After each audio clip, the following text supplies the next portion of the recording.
എനിക്കോ നമ്മുടെ കർത്താവായ യേശുക്രിസ്തുവിൻ്റെ ക്രൂശിൽ അല്ലാതെ പ്രശംസിക്കുവാൻ ഇടവരരുത്. ഒരു വേള പ്രാർത്ഥിക്കാം. സ്വർഗീയപിതാവേ, ഞങ്ങളുടെ സുവിശേഷ യോഗം ഇന്ന് ഇവിടെ ആരംഭിക്കുന്നു. അങ്ങയുടെ പ്രവൃത്തിക്ക് ആരംഭമോ അവസാനമോ ഇല്ലല്ലോ. കാലാധിപത്യയായ അങ്ങയെക്കുറിച്ച് പറയാൻ ഞങ്ങൾക്ക് ലഭിക്കുന്ന നല്ല അവസരത്തിനായി സ്തോത്രം ചെയ്യുന്നു.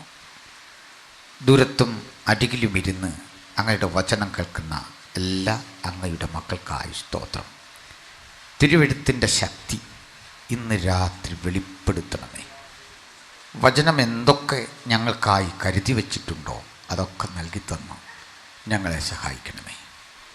പതിവായി ഇവിടെ നടന്നു വരുന്ന സുവിശേഷ ഘോഷണം ഈ ദേശത്തിൻ്റെ വിടുതലിന് അങ്ങ് ഹേതുവാക്കണമേ. പൈശാചിക ബന്ധനത്തിലകപ്പെട്ട ഇരുട്ടിൻ്റെ ആത്മാക്കൾ തടഞ്ഞു വച്ചിരിക്കുന്ന എല്ലാ ദുരൂഹതകളുടെ നടുവിലും ദൈവത്തിൻ്റെ ശബ്ദം കേട്ട് ചിലർ വിടുവിക്കപ്പെടുവാൻ യേശുക്രിസ്തുവിൻ നാമത്തിൽ ഞങ്ങൾ ഈ ഗ്രാമത്തെ അനുഗ്രഹിച്ച് പ്രാർത്ഥിക്കുന്നു. വചനത്തിലേക്ക് ഞങ്ങൾ കടക്കട്ടെ. അവിടുന്ന് പ്രാർത്ഥന കേട്ടതുകൊണ്ട് സ്തോത്രം. യേശു കർത്താവിൻ വിലയേറിയ നാമത്തിൽ തന്നെ ആമേൻ. ഹല്ലേലൂയ. വളരെ വളരെ അനുഗ്രഹിക്കപ്പെട്ട ഈ സന്ദർഭത്തെ ഓർത്ത് ഞാൻ കർത്താവിനെ സ്തുതിക്കും. ഇന്നിവിടെ വരും എന്ന് പ്രതീക്ഷിച്ച അത്ര ആളുകൾ വരാത്തതിൽ നിങ്ങൾക്കൊരു ദുഃഖം കാണുന്നു. അല്ല, എനിക്കങ്ങനെയില്ല. കാരണം മഴയാണെങ്കിലും നമുക്കൊരു യോഗം കൂടി യേശുവിനെ ഉയർത്താൻ ലഭിക്കുന്നത് സന്തോഷമാണ്. ഇത്തരമൊരു സന്ദർഭം ചില വർഷങ്ങൾക്കപ്പുറത്ത് ഞങ്ങൾ എങ്ങനെ പ്രയോജനപ്പെടുത്തി എന്നത് ഒരു നിമിഷം ഒന്ന് പറഞ്ഞുകൊണ്ട് തുടങ്ങാം. വടശ്ശേരിക്കരയ്ക്കപ്പുറത്ത് IPCയുടെ ഒരു കൺവെൻഷനാണ്. അപ്പോൾ എൻ്റെ പക്കൽ ഒരു സൗണ്ട് സിസ്റ്റം വേറെയുണ്ട്. സാധാരണ അതുകൊണ്ടാണ് ഞാൻ പോകാറുള്ളത്. വണ്ടിക്കകത്ത് കാണും. അവിടെ ചിലപ്പോൾ കരണ്ട് പോയി, മറ്റു കുറേ പ്രയാസങ്ങളുണ്ടായി. ഒടുവിൽ ഇതുപയോഗിച്ച് സംസാരിക്കുക. ഹാൻഡ് മൈക്കല്ല, ജനറേറ്റർ വേണം. ചെറിയ ജനറേറ്റർ മതി. അതുപയോഗിച്ച് സംസാരിക്കാൻ ശ്രമിച്ചപ്പോൾ ആ ജനറേറ്റർ വർക്ക് ചെയ്യാതായി. പിന്നെ മൈക്കില്ലാതെയാണ് 100-250 പേരോട് അന്ന് പ്രസംഗിച്ചത്. അപ്പോൾ പലവിധത്തിലുള്ള പരിശീലനം ജീവിതത്തിലുള്ളത് കൊണ്ട് ഈ അനുഭവം ഒരു വേറിട്ട അനുഭവമായി കണ്ട് അനുഭവിക്കാനാണ് എനിക്ക് താല്പര്യം.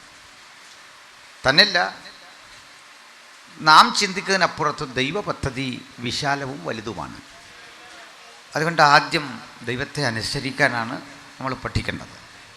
Hallelujah, praise the Lord. അതുകൊണ്ട് ഞാൻ ഈ വചനത്തിലേക്ക് ഒന്ന് കടക്കും മുമ്പ് ഒരു സാക്ഷ്യം പറഞ്ഞുകൊണ്ട് തുടങ്ങുന്നതാണ് ഏറ്റവും ഭംഗി എന്ന് കരുതുന്നു. ബഹുമാന്യ സാബു പാസ്റ്റർ ഒരു 15 കൊല്ലങ്ങൾക്കപ്പുറം മുതൽ ഞങ്ങൾ നല്ല സുഹൃത്തുക്കളാണ്. എന്നാൽ ഈ സഭയുടെ ശുശ്രൂഷകൻ ബഹുമാന്യനായ വേവിച്ചം പാസ്റ്ററുമായിട്ടുള്ള എൻ്റെ ബന്ധങ്ങൾക്ക്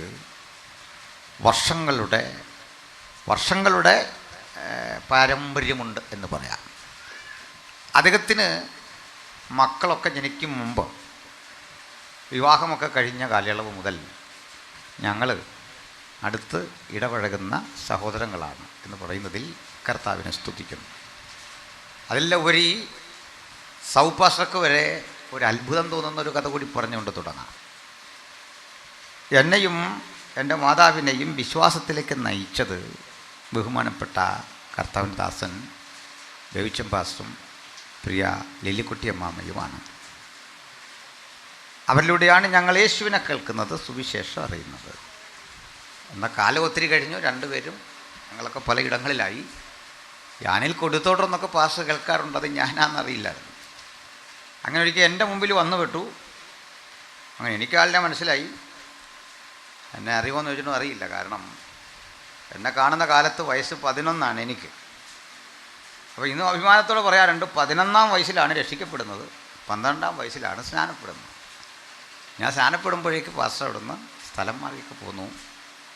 അങ്ങനെ നല്ലൊരു അനുഭവം കർത്തൃദാസനുമായിട്ട് ഇടപഴകാൻ കഴിഞ്ഞതിൽ കർത്താവിനെ സ്തുതിക്കുന്നു. എൻ്റെ അമ്മച്ചി നന്നായിട്ട് പ്രാർത്ഥിക്കുന്ന ഒരു കർത്തൃദാസിയായിരുന്നു. പഠനത്തിലൊക്കെ മികവ് പുലർത്തുന്ന ഒരനുഭവമായിരുന്നു എൻ്റേത്. ഫസ്റ്റ് ക്ലാസ് സെക്കൻഡ് ക്ലാസ് വാങ്ങിയാണ് ഒരുതപ്പെട്ട പരീക്ഷകളൊക്കെ ജയിച്ചത്.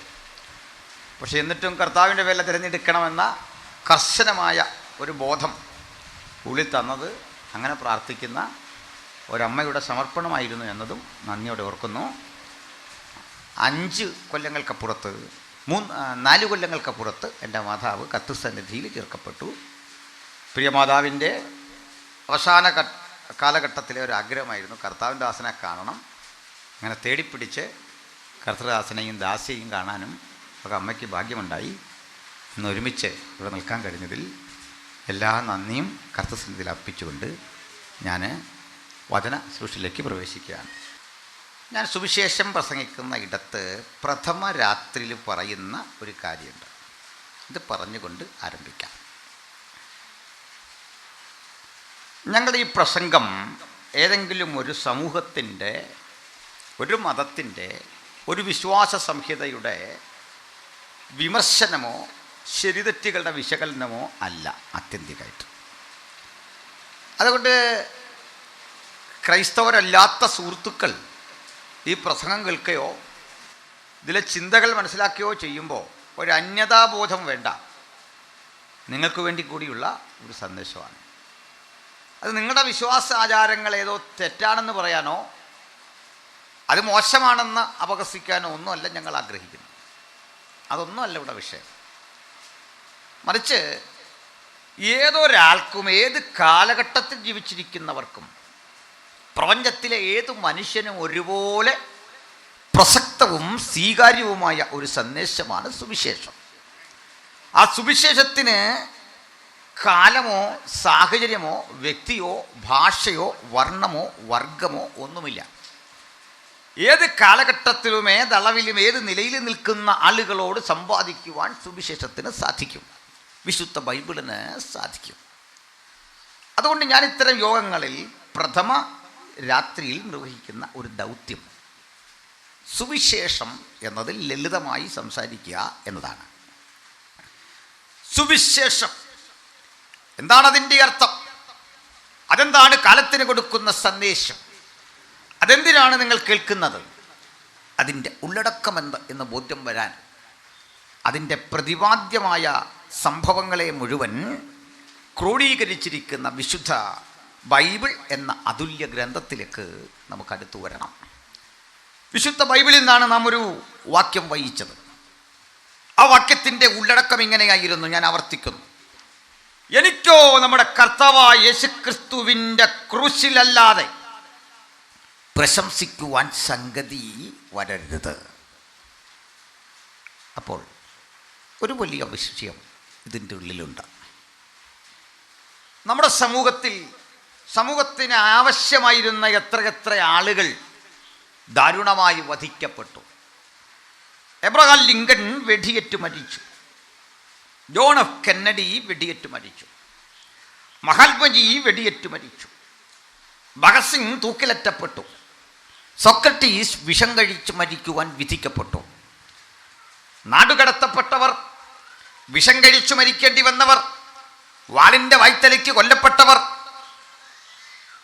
വീണ്ടും ദാരുണമായ അന്ത്യം ഭവിക്കത്തക്ക വിധം സമൂഹം തള്ളിക്കളഞ്ഞ 100 മഹാരഥന്മാർ നമ്മുടെ ലോകത്തുണ്ട്. അവരാരും തെറ്റുകാരായിരുന്നില്ല. സമൂഹത്തിന് ആവശ്യമായിരുന്ന സോക്രട്ടീസിനെ, സമൂഹത്തിന് ആവശ്യമായിരുന്നു മഹാത്മജിയെ, സമൂഹത്തിന് ആവശ്യമായിരുന്നു ബെഞ്ചമിൻ വലാസിനെ, സമൂഹത്തിന് ആവശ്യമായിരുന്നു മഹാരഥന്മാരായ ഈ ചിന്തകന്മാരെയൊക്കെ. എങ്കിൽ അവർ മരിക്കുമ്പോൾ നാം പറയാറുണ്ട് അതൊരു നഷ്ടമാണ്, അത് ദേശത്തിന് നഷ്ടമാണ്. അതങ്ങനെയാണ് വസ്തുത. അവരുടെ സംഭാവനകൾ വിലമതിക്കാനാവാത്തതാണ്, അതൊരു നഷ്ടമാണ്. അതുകൊണ്ട് കൊലക്കത്തിക്കവരെ ഇരയാക്കിയ ആ മനുഷ്യൻ നമ്മുടെ മുമ്പിൽ ഒരു ക്രിമിനലാണ്. ആ മനുഷ്യനെ കൊല്ലാൻ ഉപയോഗിച്ച ആയുധം നമുക്കെന്നും തിന്മ നിറഞ്ഞൊരനുഭവമാണ്. അതുകൊണ്ട് ഗാന്ധിയൻ അനുഗാമികൾ ആരും തോക്കിനെ പൂജാവസ്തുവായി കാണുന്നില്ല, ആദരിക്കപ്പെടുന്ന വസ്തുവായി കാണുന്നില്ല. ഉലകത്തിലെ പല മഹാരഥന്മാരുടെയും കല്ലറകളൊക്കെ സന്ദർശിക്കുവാൻ എനിക്ക് അവസരമുണ്ടായിട്ടുണ്ട്. ഈജിപ്തിലെ പ്രസിദ്ധനായ ഒരു രാജാവ് ഉണ്ടായിരുന്നു, ഒരു പ്രസിഡന്റ് ഉണ്ടായിരുന്നു. അദ്ദേഹം വെടിയേറ്റു മരിച്ച ഇടത്തെ ആ രക്തം പുരണ്ട മണ്ണ്, അദ്ദേഹം അവസാനമായി ധരിച്ച കോട്ട്, അദ്ദേഹം അവസാനമായി ഉപയോഗിച്ച വിക്സിൻ്റെ ഗുളികകൾ, അതിൻ്റെ ആ കവർ ചെയ്ത് വെച്ചിരിക്കുന്ന ആ ഡബ്ബ, ഇതെല്ലാം ഇന്നും മ്യൂസിയത്തിൽ അലക്സാണ്ട്രിയയിൽ സൂക്ഷിച്ചു വെച്ചിട്ടുണ്ട്. പക്ഷേ അദ്ദേഹത്തിന് നേരെ ആയുധം പ്രയോഗിച്ചവൻ്റെ ആയുധമോ വെടിയുണ്ടയുടെ തിരയോ ഒരിക്കലും വിശുദ്ധ വസ്തുവായി സൂക്ഷിച്ചിട്ടില്ല. മഹാത്മജി വെടിയേറ്റു മരിച്ച ഇടവും അദ്ദേഹം ഹയരേയം എന്ന് പറഞ്ഞുകൊണ്ട് താഴെ വീഴുമ്പോൾ ചൊരിയപ്പെട്ട ചോരയുടെ ഭാഗങ്ങളുമൊക്കെ അടയാളപ്പെടുത്തി വെച്ചിട്ട് അത് ദേശീയ സ്മാരകങ്ങളുടെ ഭാഗമായി സൂക്ഷിച്ചിട്ടുണ്ട്. എന്നാൽ അദ്ദേഹം വെടിയേറ്റു മരിച്ച ഘട്ടത്തിൽ അദ്ദേഹത്തിൻ്റെ ശരീരം തുളച്ച് പുറത്തെടുത്ത വെടിയുണ്ടയോ, അദ്ദേഹത്തെ ആക്രമിക്കാൻ ഉപയോഗിച്ച തോക്കോ നമുക്കെന്നും ഒരു പ്രതിസന്ധിയുടെ വസ്തുവാണ്. അത് കാണുമ്പോൾ വേണ്ടപ്പെട്ടൊരു മനുഷ്യന്, ആദരിക്കപ്പെടേണ്ട ഒരു മനുഷ്യന് മരണം വിധിയെഴുതിയ ലോകത്തിൻ്റെ വ്യവസ്ഥകളോട് നമുക്കൊരു കലഹമോ സങ്കടമോ ഒരു വിരോധമോ ധാർമ്മിക രോഷമോ തോന്നാം. പക്ഷേ ഇവിടെ ഇത് അപ്പോസ്തലൻ വിപരീത ദിശയിൽ ഒരു കാര്യം പ്രഖ്യാപിക്കുന്നു. യേശു ക്രൂശിക്കപ്പെട്ടെങ്കിൽ ആ ക്രൂശിനെ നോക്കിക്കൊണ്ട് പറയുക, ആ ക്രൂശ് ഞങ്ങൾക്ക് പ്രശംസാ വസ്തുവാണ്. ആ ക്രൂശ് ഒഴികെ ഒന്നിലും പ്രശംസിക്കുവാൻ ഞങ്ങൾക്ക് ഇടവരാതിരിക്കട്ടെ. ആ ക്രൂശ് എങ്ങനെയാണ് പ്രശംസയാകുന്നത്? മാരകമായ മരണം ലോകത്തിലെ ക്രിമിനലുകൾക്ക് വിധി എഴുതിയ ആ മരക്കുരിശ് നോക്കിക്കൊണ്ട് പൗലോസ് എന്ന ഉന്നത ദാർശനികൻ, ഉന്നത ചിന്തകൻ ഇത്ര ആത്മാഭിമാനത്തോടെ പറയുക, ഈ ക്രൂശ് എനിക്ക് പ്രശംസയാണെന്ന് പറയുമ്പോൾ അത് ലംബവും തിരശ്ചീനവുമായി ഇണച്ചു കെട്ടിയിരിക്കുന്ന മരക്കമ്പുകളെ നോക്കി സിമന്റിൽ തീർത്തൊരു കുരിശിനെ നോക്കിക്കൊണ്ട് വിളിച്ചു പറയുകയല്ല. ആ ക്രൂശിൽ ഉലകത്തിൽ ഇതുവരെ കണ്ടതിൽ ഏറ്റവും ശ്രേഷ്ഠവും അനിവാര്യവുമായ ഒരു സംഭവം നടന്നപ്പോൾ മരണത്തിനും മരണം വിധി എഴുതുന്ന ജീവന്റെ അപ്പമായവൻ തകർക്കപ്പെടുന്ന കാഴ്ച കണ്ടിട്ട് അർത്ഥസഹിതമായ മരണത്തിന്റെ അർത്ഥതലങ്ങളെ വിവക്ഷിച്ചുകൊണ്ട് അപ്പോസ്തലൻ പറയുക, എനിക്കോ നമ്മുടെ കർത്താവായ യേശു ക്രിസ്തുവിന്റെ ക്രൂശിൽ അല്ലാതെ പ്രശംസിക്കുവാൻ ഇടവരരുത്. മുഴുവൻ പാപത്തിന്റെ പ്രായശ്ചിത്തത്തിനായി ഇന്നേക്ക് 2000 ആണ്ടുകൾക്കപ്പുറത്ത് കാൽവട കൊലമരത്തിൽ പ്രാണനെ യാഗമാക്കി തീർത്ത കർത്താവായ യേശു ക്രിസ്തുവിന്റെ ക്രൂശും അവിടുത്തെ അന്ത്യനിമിഷങ്ങളും അവിടുത്തെ പ്രായശ്ചിത്ത ബലിയും ഉത്കൃഷ്ടമായ ഒരു അനുഭവമായി ചൂണ്ടിക്കാട്ടിക്കൊണ്ട് ഈ ശബ്ദം കേൾക്കുന്ന ഏവർക്കും സുവിശേഷത്തിന്റെ ആ ലളിത സാരാംശം ഞങ്ങൾ ഇങ്ങനെ ഉദ്ഘോഷിക്കട്ടെ. മറ്റൊരുത്തലും രക്ഷയില്ല, നാം രക്ഷിക്കപ്പെടുവാൻ ആകാശത്തിന് കീഴിൽ മനുഷ്യരുടെ ഇടയിൽ നൽകപ്പെട്ട ഒരേ ഒരു നാമം കർത്താവായ യേശു ക്രിസ്തുവിന്റെ നാമം. Hallelujah, praise the Lord. അതുകൊണ്ട് ആ സുവിശേഷത്തെ ആലേഖനം ചെയ്തു വച്ചിരിക്കുന്ന ബൈബിളിലൂടെ നമുക്ക് ഒന്ന് യാത്ര ചെയ്ത് തുടങ്ങാം. Hallelujah, praise the Lord. എന്താണത്? ബൈബിൾ എന്നത് 66 പുസ്തകങ്ങളുടെ ഒരു സമാഹാരമാണ്. 66 പുസ്തകങ്ങളുള്ള ബൈബിൾ 2 ഭാഗങ്ങളായി വിഭജിക്കപ്പെട്ടിരിക്കുന്നു. അതിൻ്റെ പൂർവഭാഗം അഥവാ ആമുഖഭാഗം പഴയ നിയമം എന്ന് നമ്മൾ വിളിക്കും. വാസ്തവത്തിൽ അങ്ങനെ വിളിക്കുന്നത് സാങ്കേതികമാണ്, പുതിയതൊന്ന് വന്നതുകൊണ്ട് പഴയതെന്ന് പറയുന്നതാണ്. അങ്ങനെയാണ്. 2 പുതിയ നിയമം എന്ന് പറയുന്ന ഉത്തരഭാഗം. ആമുഖ ഭാഗത്ത് 39 പുസ്തകങ്ങളെങ്കിൽ ഒടുവിൽ 27 പുസ്തകങ്ങൾ. രണ്ടും ചേരുന്ന 66 പുസ്തകങ്ങളുള്ള ഈ കൃതിയുടെ ഒരു സവിശേഷത, ഇതുപോലെ ഒരു കൃതിയും ലോകത്തുണ്ടായിട്ടില്ല എന്നതാണ്. കാരണം ഒരാൾ ഒറ്റ ഇരിപ്പിൽ ഇരുന്ന് എഴുതി തീർത്തതോ ഒരു കുടുംബാംഗങ്ങളോ കൂട്ടുകാരോ ഒത്തൊരുമിച്ച് കൂടിയിരുന്ന് എഴുതിയതോ ആയ ഒരു കൃതിയല്ല. മറിച്ച് 1500-ലധികം വർഷമെടുത്തു ബൈബിൾ എഴുതി ക്രോഡീകരിക്കാൻ, വേദപുസ്തക ചിന്തകൾ എഴുതാൻ, അതിലെ ഈ വിഷയങ്ങളെ ഇങ്ങനെ ആലേഖനം ചെയ്തു വെക്കാൻ. പഴയ നിയമം എന്നറിയപ്പെടുന്ന 39 പുസ്തകങ്ങൾക്ക് വേണ്ടി 32 എഴുത്തുകാരുടെ അധ്വാനമുണ്ടായെങ്കിൽ പുതുനിയമത്തിലെ 27 പുസ്തകങ്ങൾ എഴുതാൻ 8 എഴുത്തുകാർ ആവശ്യമായി വന്നു. അങ്ങനെ 40 എഴുത്തുകാർ, 3 കോണ്ടിനെന്റുകൾ, 1500 വർഷങ്ങൾ, 3 ഭാഷകൾ, ഇത്ര ഉപയോഗിച്ചുകൊണ്ടാണ് ഈ തിരുവെഴുത്ത് രേഖപ്പെടുത്തുന്നത്. ഇന്ന് ശുദ്ധമായൊരു ബൈബിൾ നമുക്ക് പ്രിന്റ് ചെയ്യപ്പെട്ട വിധത്തിൽ കയ്യിലുണ്ട്. നിങ്ങളൊക്കെ മൊബൈലിൽ ബൈബിളുണ്ട്. പക്ഷേ ഇതിൻ്റെ ആദ്യകാല എഴുത്ത് ഈജിപ്തിൽ മാത്രം കിട്ടുന്ന പാപ്പിറസ് എന്നറിയപ്പെടുന്ന ഒരുതരം ചെടിയുടെ തണ്ട് ചതച്ചെടുത്ത പൾപ്പിലാണ് ആദ്യത്തെ എഴുത്ത്. പിൽക്കാലത്ത് മൃഗങ്ങളുടെ തോലുകൾ എഴുതാൻ ഉപയോഗിച്ചിരുന്നു. കരി ഓയിൽ പോലെയുള്ള വസ്തുക്കൾ കൊണ്ട് നാരായമുനയിൽ അത് മുക്കിക്കൊണ്ട് എഴുതുന്ന പതിവുണ്ടായിരുന്നു.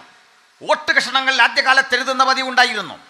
അങ്ങനെ ഓട്ട് കഷണങ്ങളിൽ, മരത്തടിയിൽ, കളിമൺ ഫലകങ്ങളിൽ, ചുണ്ണാമ്പ് കല്ലുകൊണ്ട് ഒക്കെ വിവിധ രൂപത്തിലും ഭാവത്തിലും പാപ്പിറസും പാർച്ച്മെന്റ്സും ഒക്കെ കൊണ്ട് ഉപയോഗിച്ചെഴുതിയ 1500 വർഷങ്ങൾ വേണ്ടിവന്ന ഈ കൃതി അക്കാലത്ത് ഒരുവൻ ഒറ്റയ്ക്ക് എടുക്കാൻ സാധിക്കില്ല. കാരണം ഇത്രയും വിശാലമായ വസ്തുക്കളിൽ എഴുതി വലിയ പരമ്പ് പോലെ ചുരുട്ടി ചുരുട്ടി ചുരുട്ടി വെക്കും. അതുകൊണ്ട് പള്ളിയിൽ തന്നെ പലരും ഇത് വെച്ചിട്ട് അത്യാവശ്യം ചില ചുരുളുകളാണ് വീട്ടിൽ കൊണ്ടുപോകുന്നത്. അങ്ങനെയൊക്കെ ആയിരുന്നു ഈ പുസ്തകം. ഈ പുസ്തകത്തിന് എഴുതാൻ 3 ഭാഷകളാണ് വേണ്ടി വന്നത്. അതിൻ്റെ ആരംഭ ഭാഗമാകുന്ന പഴയ നിയമം എഴുതാൻ വേണ്ടി വന്ന ഭാഷ എബ്രായ അഥവാ ഹീബ്രു ആണ്. ഈ ഹീബ്രു അന്നും ഇന്നും താരതമ്യേന ഒരു ദരിദ്ര ഭാഷയാണ്. എന്താ ദരിദ്ര ഭാഷ എന്ന് പറഞ്ഞാൽ? സാമ്പത്തികം ഇല്ലാത്ത ആളുകളുടെ ആണോ? അല്ല. അക്ഷരം തീരെ കുറവ്, വ്യാകരണ നിയമങ്ങൾ തീരെ കുറവ്, വാക്കുകൾ തീരെ കുറവ്. നമ്മുടെ ഭാഷയിലൊക്കെ 52 അക്ഷരമുണ്ട്. 52 അക്ഷരം, 56 കുറേ അക്ഷരമൊക്കെ പോയി. ഇതൊക്കെ കളഞ്ഞു. കൗൺസിൽ കൂടി അക്ഷരം ഒത്തിരി കളഞ്ഞു. അതാ കാരണന്മാരുണ്ടാക്കിയ പല നന്മയും നമ്മൾ വെട്ടി കളയാനല്ലാതെ പുതിയതൊന്നും ചെയ്യാൻ പറ്റിയിട്ടില്ല. നമ്മളിപ്പോൾ ഈ ഹൈവേ എന്ന് പറയുമല്ലോ, എവിടാ താമസം? ഹൈവേയുടെ അരികിലാണ്. ഹൈവേ എന്ന് പറഞ്ഞാൽ എന്താ? പണ്ട് സായിപ്പ് വെട്ടിയ റോഡാണ്. ആ റോഡിൻ്റെ നടുക്ക് കുമ്മായം കലക്കി ഒരു വരയിട്ടേച്ച് നമ്മൾ പറയാണ് ഇതാണ് ഹൈവേ. ഇത് UK ഉള്ള സൗരന്മാർ വന്നിട്ടുണ്ട്, ചോദിക്കും ഇതാണോ ഹൈവേ എന്ന് ചോദിച്ചു നോക്ക്. സായിപ്പ് ഇത് കണ്ടാൽ ചിരിക്കും. പഴയ റോഡിൻ്റെ നടുക്ക് കുമ്മായം കലക്കി ഒരു വര. അപ്പോൾ ഈ അക്ഷരം പലത് പോയി. പക്ഷെ നമ്മുടെ മലയാളം റിച്ചായൊരു ഭാഷയാണ്, ഒരു സമ്പന്ന ഭാഷയാണ്. ധാരാളം വാക്കുകൾ, ധാരാളം വ്യാകരണ സങ്കീർണത, വലിയൊരു ഭാഷയാണ്. അതുകൊണ്ട് ഒരുതപ്പെട്ടൊന്നും ഈ ഭാഷ വഴങ്ങില്ല. അതാണ് നമ്മുടെ ഭാഷയുടെ ഗുണം. ആ ഭാഷയുടെ ഗൗരവം അറിയാൻ നമ്മൾ തൊട്ടടുത്ത റെയിൽവേ സ്റ്റേഷനിൽ ചെന്നാൽ മതി. 3 ഭാഷയിലുള്ള അനൗൺസ്മെൻറ്റ് കേൾക്കാം ചങ്ങനാശ്ശേരിയിൽ. ഇംഗ്ലീഷിൽ പറയുന്നത് എത്ര ഇതാണ്? പാസഞ്ചേഴ്സ് അറ്റൻഷൻ പ്ലീസ്, അല്ലേ? യാത്രക്കാർ ദയവായി ശ്രദ്ധിച്ചാലും. ഹിന്ദിയിൽ കേട്ടാട്ട് എനിക്ക് ഹിന്ദി അറിഞ്ഞുകൂടാ, പക്ഷേ ആ ഹിന്ദിയുടെ ശൈലി കേട്ടാൽ അതിലൊരു ആദരവിൻ്റെ പ്രതീകമാണ്, അല്ലേ? യാത്രികർ ശ്രദ്ധിച്ചാലും എന്നർത്ഥത്തിലാണ്. മലയാളത്തിൽ ഈ ദയവായി ശ്രദ്ധിച്ചാലൊന്നൊന്നുമില്ല. യാത്രക്കാരുടെ ശ്രദ്ധയ്ക്ക് വണ്ടി വരും, വേണേ കയറി പോക്കണം. അതാണ് നമ്മുടെ ആ ഭാഷയുടെ ഒരു. അപ്പോൾ ചുരുക്കി പറയാൻ നമ്മുടെ ഈ ഭാഷ കലഹിക്കാൻ, ഇമ്പറേറ്റീവ് മൂടി പ്രയോഗിക്കാൻ, കമാൻഡ് അതിനൊക്കെ കൊള്ളാവുന്ന ഒരു ഭാഷയാണ്. അതുകൊണ്ട് മോശമായിട്ടാരും ഭാഷ ഉപയോഗിക്കരുതെന്ന് കൂടി പറയാം. എന്നാൽ ബൈബിൾ എഴുതിയ എബ്രായ ഭാഷയുടെ പ്രത്യേകത 22 അക്ഷരങ്ങളാണ്. 22 അക്ഷരങ്ങളും 10,000-ൽ താഴെ മാത്രം വാക്കുകളും ഉള്ള ഈ ഭാഷ എഴുതുന്നത് വലത്ത് നിന്നിടത്തോട്ടാണ്. അറബിയുടെ ഒക്കെ കുടുംബമാണ്. അറബിയേക്കാൾ പ്രാചീനമാണ് എബ്രായ എന്ന ഹീബ്രു. അങ്ങനെ 22 അക്ഷരങ്ങളും 10,000-ൽ താഴെ വാക്കുകളും, ഭൂതകാലവും ഭാവി കാലവും വർത്തമാനകാലവും ഒന്നും ഇല്ലാത്തൊരു ഭാഷ. ഇതാണ് ആ ഭാഷയുടെ പ്രത്യേകത. ഇതിലാണ് പഴയ നിയമം എഴുതുന്നത്, 39 പുസ്തകം എഴുതുന്നത്. ഇനി പുതിയ നിയമം നേരെ തിരിച്ചാണ്. അത് സമ്പന്നമായൊരു ഭാഷയിൽ എഴുതുക. സമ്പന്നമായൊരു ഭാഷ, പദസമ്പത്തേറെ, വ്യാകരണ നിയമങ്ങൾ കടുകട്ടി, ചിന്തകന്മാർ ഉപയോഗിച്ചു വന്ന ഭാഷ, ഗണിതശാസ്ത്രജ്ഞന്മാർ ഉപയോഗിച്ചു വന്ന ഭാഷ, ചരിത്രകാരന്മാർ ഉപയോഗിച്ചു വന്ന ഭാഷ, ഏതൻസിലെ കവികൾ കവിത എഴുതാൻ ഉപയോഗിച്ച ഭാഷ, സോക്രട്ടീസ് പ്രസംഗിക്കാൻ ഉപയോഗിച്ച ഭാഷ, പ്ലേറ്റോ കൃതികൾ രേഖപ്പെടുത്താൻ ഉപയോഗിച്ച ഭാഷ, അരിസ്റ്റോട്ടിൽ തൻ്റെ ശിഷ്യനായ അലക്സാണ്ടറെ കാര്യങ്ങൾ ബോധ്യപ്പെടുത്താൻ ഉപയോഗിച്ച ഭാഷ, പൈതാഗോറസിൻ്റെ ഭാഷ, 2πr-ഉം πr² ഒക്കെ കുട്ടികൾ പഠിക്കുമല്ലോ, ആൽഫാബീറ്റ കണങ്ങളെക്കുറിച്ച് പഠിക്കുമല്ലോ, V=F λ എന്നൊക്കെ പഠിക്കുമല്ലോ. ഇതൊക്കെ ഉരുത്തിരിഞ്ഞു വന്ന രാജ്യത്തിൻ്റെ പേരാണ് ഗ്രീസ്. ആ ഗ്രീക്കുകാരുടെ ഭാഷയാണ് യവനായ എന്ന് മലയാളം ബൈബിളിൽ പറയുന്ന ഗ്രീക്ക്. ഗ്രീക്കിൻ്റെ പ്രത്യേകത 2 ലക്ഷത്തിൽ പരം വാക്കുകൾ, 24 അക്ഷരങ്ങൾ. 24 അക്ഷരങ്ങളും 2 ലക്ഷത്തിൽ പരം വാക്കുകളും കൊണ്ടാണ് പുതുനിയമത്തിലെ 27 കൃതികൾ എഴുതിയതെങ്കിൽ ഇത് രണ്ടിലും പെടാത്ത മറ്റൊരു ഭാഷയുണ്ട്. ആ ഭാഷ അരാമിക്കാണ്. ആ ഭാഷ യഹൂദനോട് സംസാരിക്കാൻ ഉപയോഗിക്കുന്ന അരമായിക്കാണ്. അരാമിക്ക് എന്നും പറയാം. നമ്മൾ കേട്ടുവരുന്ന സുറിയാനി ഒക്കെ ഈ അരാമിക്കിൻ്റെ ഒരു പരിഷ്കൃതവും വ്യത്യസ്തമായ രൂപമാണ്. ചുരുക്കത്തിൽ ഈ 2 ഭാഷകളിലാണ് പഴയ നിയമം എഴുതിയത്. യേശു പ്രസംഗിച്ചത് അരമായിക്കിലാണ്. എന്താ മനസ്സിലായി? നല്ലയിടത്തോടെ കേട്ടോ. ഈ ബൈബിള് ഇത്രയും പ്രചാരമൊന്നും വരേണ്ട ഒരു കൃതിയായിരുന്നില്ല. കാരം വെച്ചു നോക്കിയാൽ 120 മൈൽ വരുന്ന പാലസ്തീനിയായുടെ പരിധി വിട്ടൊരിക്കലും പുറത്തു പോകാത്തവൻ്റെ പേര് യേശു. 120 മൈൽ വിസ്തൃതി വരുന്ന പാലസ്തീനിയയിലെ ഗലീലിയ എന്നറിയപ്പെടുന്ന കുഗ്രാമങ്ങളിൽ 20ഓളം വരുന്ന ചെറുപട്ടണങ്ങളെ മുഴുവൻ ഇളക്കിമറിച്ചുകൊണ്ട് യേശു പ്രസംഗിക്കുമ്പോൾ ഉപയോഗിച്ച ഭാഷ സമ്പന്നമല്ലാത്ത ലളിതമായ ഒരു അരാമിക്. ആ അരാമിക്കിൽ യേശു പ്രസംഗിച്ചത് വലിയ തത്വചിന്തയല്ല, മനുഷ്യന് മനസ്സിലാകാത്ത കാര്യങ്ങളല്ല. അത് വ്യാഖ്യാനിച്ചു തരാൻ എന്നെപ്പോലെ പ്രസംഗകൻ്റെ ആവശ്യമില്ല. അത് പഠിപ്പിച്ചു തരാൻ നമ്മുടെ ഏതെങ്കിലും ഒരു അച്ഛൻ്റെയോ പാസ്റ്ററുടെയോ സ്വാധീനതയോ ഏതെങ്കിലും പഠനമോ ആവശ്യമില്ല. മറിച്ച് നിഷ്കളങ്കമായി നിഷ്പക്ഷമായി വായിക്കാൻ മനസ്സുള്ള ഏതൊരാൾക്കും ഹൃദയത്തിന് മനസ്സിലാകുന്നൊരു ഭാഷയിലാണ് ബൈബിളിൻ്റെ എഴുത്ത്. അതുകൊണ്ട് ഒരു ദിവസം അവർ കാവർന്നഹൂമിൽ ചെന്നാറേ എന്ന് വായിച്ചു കഴിഞ്ഞാൽ ഒരു സ്ഥലത്ത് യേശു ചെന്നു. അത്ര ലളിതമാണ്. വഴിയരികിൽ ഒരു കുരുടനെ കണ്ടു. യഹോവിലേക്ക് പോകുമ്പോൾ ആ കുരുടനവനെ വിളിച്ചു, യേശുവേ ദാവീദ് പുത്ര. ഇതൊക്കെ വ്യാഖ്യാനിക്കേണ്ട ആവശ്യമുണ്ടോ? ഏതൊരാൾക്കും എളുപ്പത്തിൽ മനസ്സിലാക്കാൻ കഴിയും വിധം ഏറ്റവും ചെറിയ ഒരു ഭാഷയിൽ ഒരു ചെറിയ ജനത്തോട് പാലസ്തീനിയ വിട്ട് പോകാത്ത ക്രിസ്തു ആ ഭാഷയിൽ പ്രസംഗിച്ചു. യേശു കർത്താവ് ഒരു പുസ്തകം എഴുതിയിട്ടില്ല. യേശു കർത്താവ് ഒരു സ്ഥാപനം രജിസ്റ്റർ ചെയ്തുണ്ടാക്കിയില്ല. യേശുവിനൊരു ഹെഡ് ക്വാർട്ടേഴ്സ് ഇല്ല. യേശുവിന് ലെറ്റർപാടും സീലും അനുഗാമികൾ ഏതെങ്കിലും വിധത്തിൽ കൊടുക്കുന്ന മറ്റ് പാരിതോഷികങ്ങളോ അംഗീകാരങ്ങളോ സ്വീകാര്യതകളോ ഇല്ല. യേശു കർത്താവ് പ്രസംഗിച്ചത് പരിമിത ഭാഷയിൽ. ആ ശബ്ദം കേൾക്കാൻ കൂടി വന്നത് 10-12 പേരായ ബേത്സയിദ കടൽക്കരയിലെ മുക്കുവന്മാർ, ചുങ്കം പിരിക്കുന്ന ആളുകൾ, ആട്ടിടയന്മാർ. ഇവരിൽ നിന്ന് അരിച്ചെടുത്ത് കിട്ടിയത് 12 പേരെ. ആ കൂടെ കാര്യമായ പഠിപ്പുള്ള 2 പേര് കാണും. ബാക്കി ആളുകളെല്ലാം ഇല്ലിറ്ററേറ്റാണ്. മത്തായിയെ പോലുള്ള ചിലർക്ക് ചുങ്കം പിരിവുകാരനായതുകൊണ്ട് കണക്കെഴുതിയൊക്കെ ശീലമുണ്ട്. അതിനപ്പുറത്ത് കാര്യമായ അറിവുകളുള്ളവരല്ല. അപ്പോൾ ഈ മാർഗം എവിടെ വരെ പോകും? ഈ മാർഗത്തിന് പാലസ്തീനിയ വിട്ട് പുറത്ത് കിടക്കാൻ എന്താണ് സംഗതി? ഏതെങ്കിലും ഒരു സാധ്യതയുണ്ടോ? ഒരു സാധ്യതയുമില്ലെങ്കിൽ, ഒരിക്കൽ പോലും ഒരു പാട്ടെഴുതിയിട്ടില്ലാത്തവനാണ് യേശുവെങ്കിൽ ഉലകത്തിൽ ഏറ്റവും അധികം പാട്ടുണ്ടായത് യേശുവിനെ കുറിച്ചാണ്. ഒരിക്കൽ പോലും ഒരു കൃതി ചമച്ചിട്ടില്ലാത്തവൻ യേശുവെങ്കിൽ ലോകത്തിലേറ്റവും അധികം കൃതി ചമയ്ക്കപ്പെട്ടത് യേശുവിനെ കുറിച്ചാണ്. ലോകത്തേറ്റവും അധികം പ്രസംഗം നടന്നത് യേശുവിനെ കുറിച്ചാണ്. ലോകത്തേറ്റവും അധികം ആളുകൾ ആരാധിക്കുന്ന യുഗപുരുഷന്റെ പേര് യേശുവെന്നാണെങ്കിൽ എന്താണ് ഇതിന്റെ മാനദണ്ഡം? നിങ്ങളിൽ നല്ല പ്രവൃത്തിയെ ആരംഭിച്ചവൻ യേശുക്രിസ്തുവിന്റെ നാളോളം അതിനെ തികയ്ക്കുമെന്ന് ഉറപ്പിച്ചുകൊണ്ട് അപ്പോസ്തലൻ സ്ഥിരീകരിച്ചു പറയത്തക്ക വിധം പ്രപഞ്ചത്തിന്റെ 5 വൻകരകളിലും ഒരുപോലെ അലയടിക്കുന്ന ഉജ്ജ്വല നാമമാണ് യേശുക്രിസ്തുവെങ്കിൽ ഇന്ന് രാത്രി കർത്താവിന്റെ രക്ഷിതാവുമായി ബഹുജനങ്ങളുടെ മധ്യേ ഞങ്ങളെ ഉയർത്തിക്കാട്ടിക്കൊണ്ട് പറയാം, ഇവന് തുല്യനായി ഉലകത്തിൽ ആരുമില്ല. അവന്റെ പ്രവൃത്തിക്കും അവന്റെ ശബ്ദത്തിനും അവന്റെ ആധികാരികതയ്ക്കും മുമ്പിൽ മുട്ടുമടക്കാത്ത വ്യക്തി ജീവിതങ്ങളില്ല. അവന്റെ മുമ്പിൽ ഇളകാത്ത കുന്നുകളില്ല. അവന്റെ മുമ്പിൽ അടർന്നു വീഴാത്ത വടവൃക്ഷങ്ങളില്ല. അവന്റെ മുമ്പിൽ തകരാത്ത ഉഗ്രപ്രതാപങ്ങളില്ല. ഏത് ദുഷ്ടപോരികളുടെ മീതെയും ജയമെടുക്കുന്ന ദൈവപുത്രനായ ക്രിസ്തുവിനെ ഒരിക്കൽ കൂടി ഉയർത്തിക്കാട്ടിക്കൊണ്ട് ഈ ദേശത്തിന്റെ മുമ്പായി അവതരിപ്പിച്ച് ഞങ്ങൾ വീണ്ടും ആവർത്തിക്കുന്നു, മറ്റൊരുവരിലും രക്ഷയില്ല.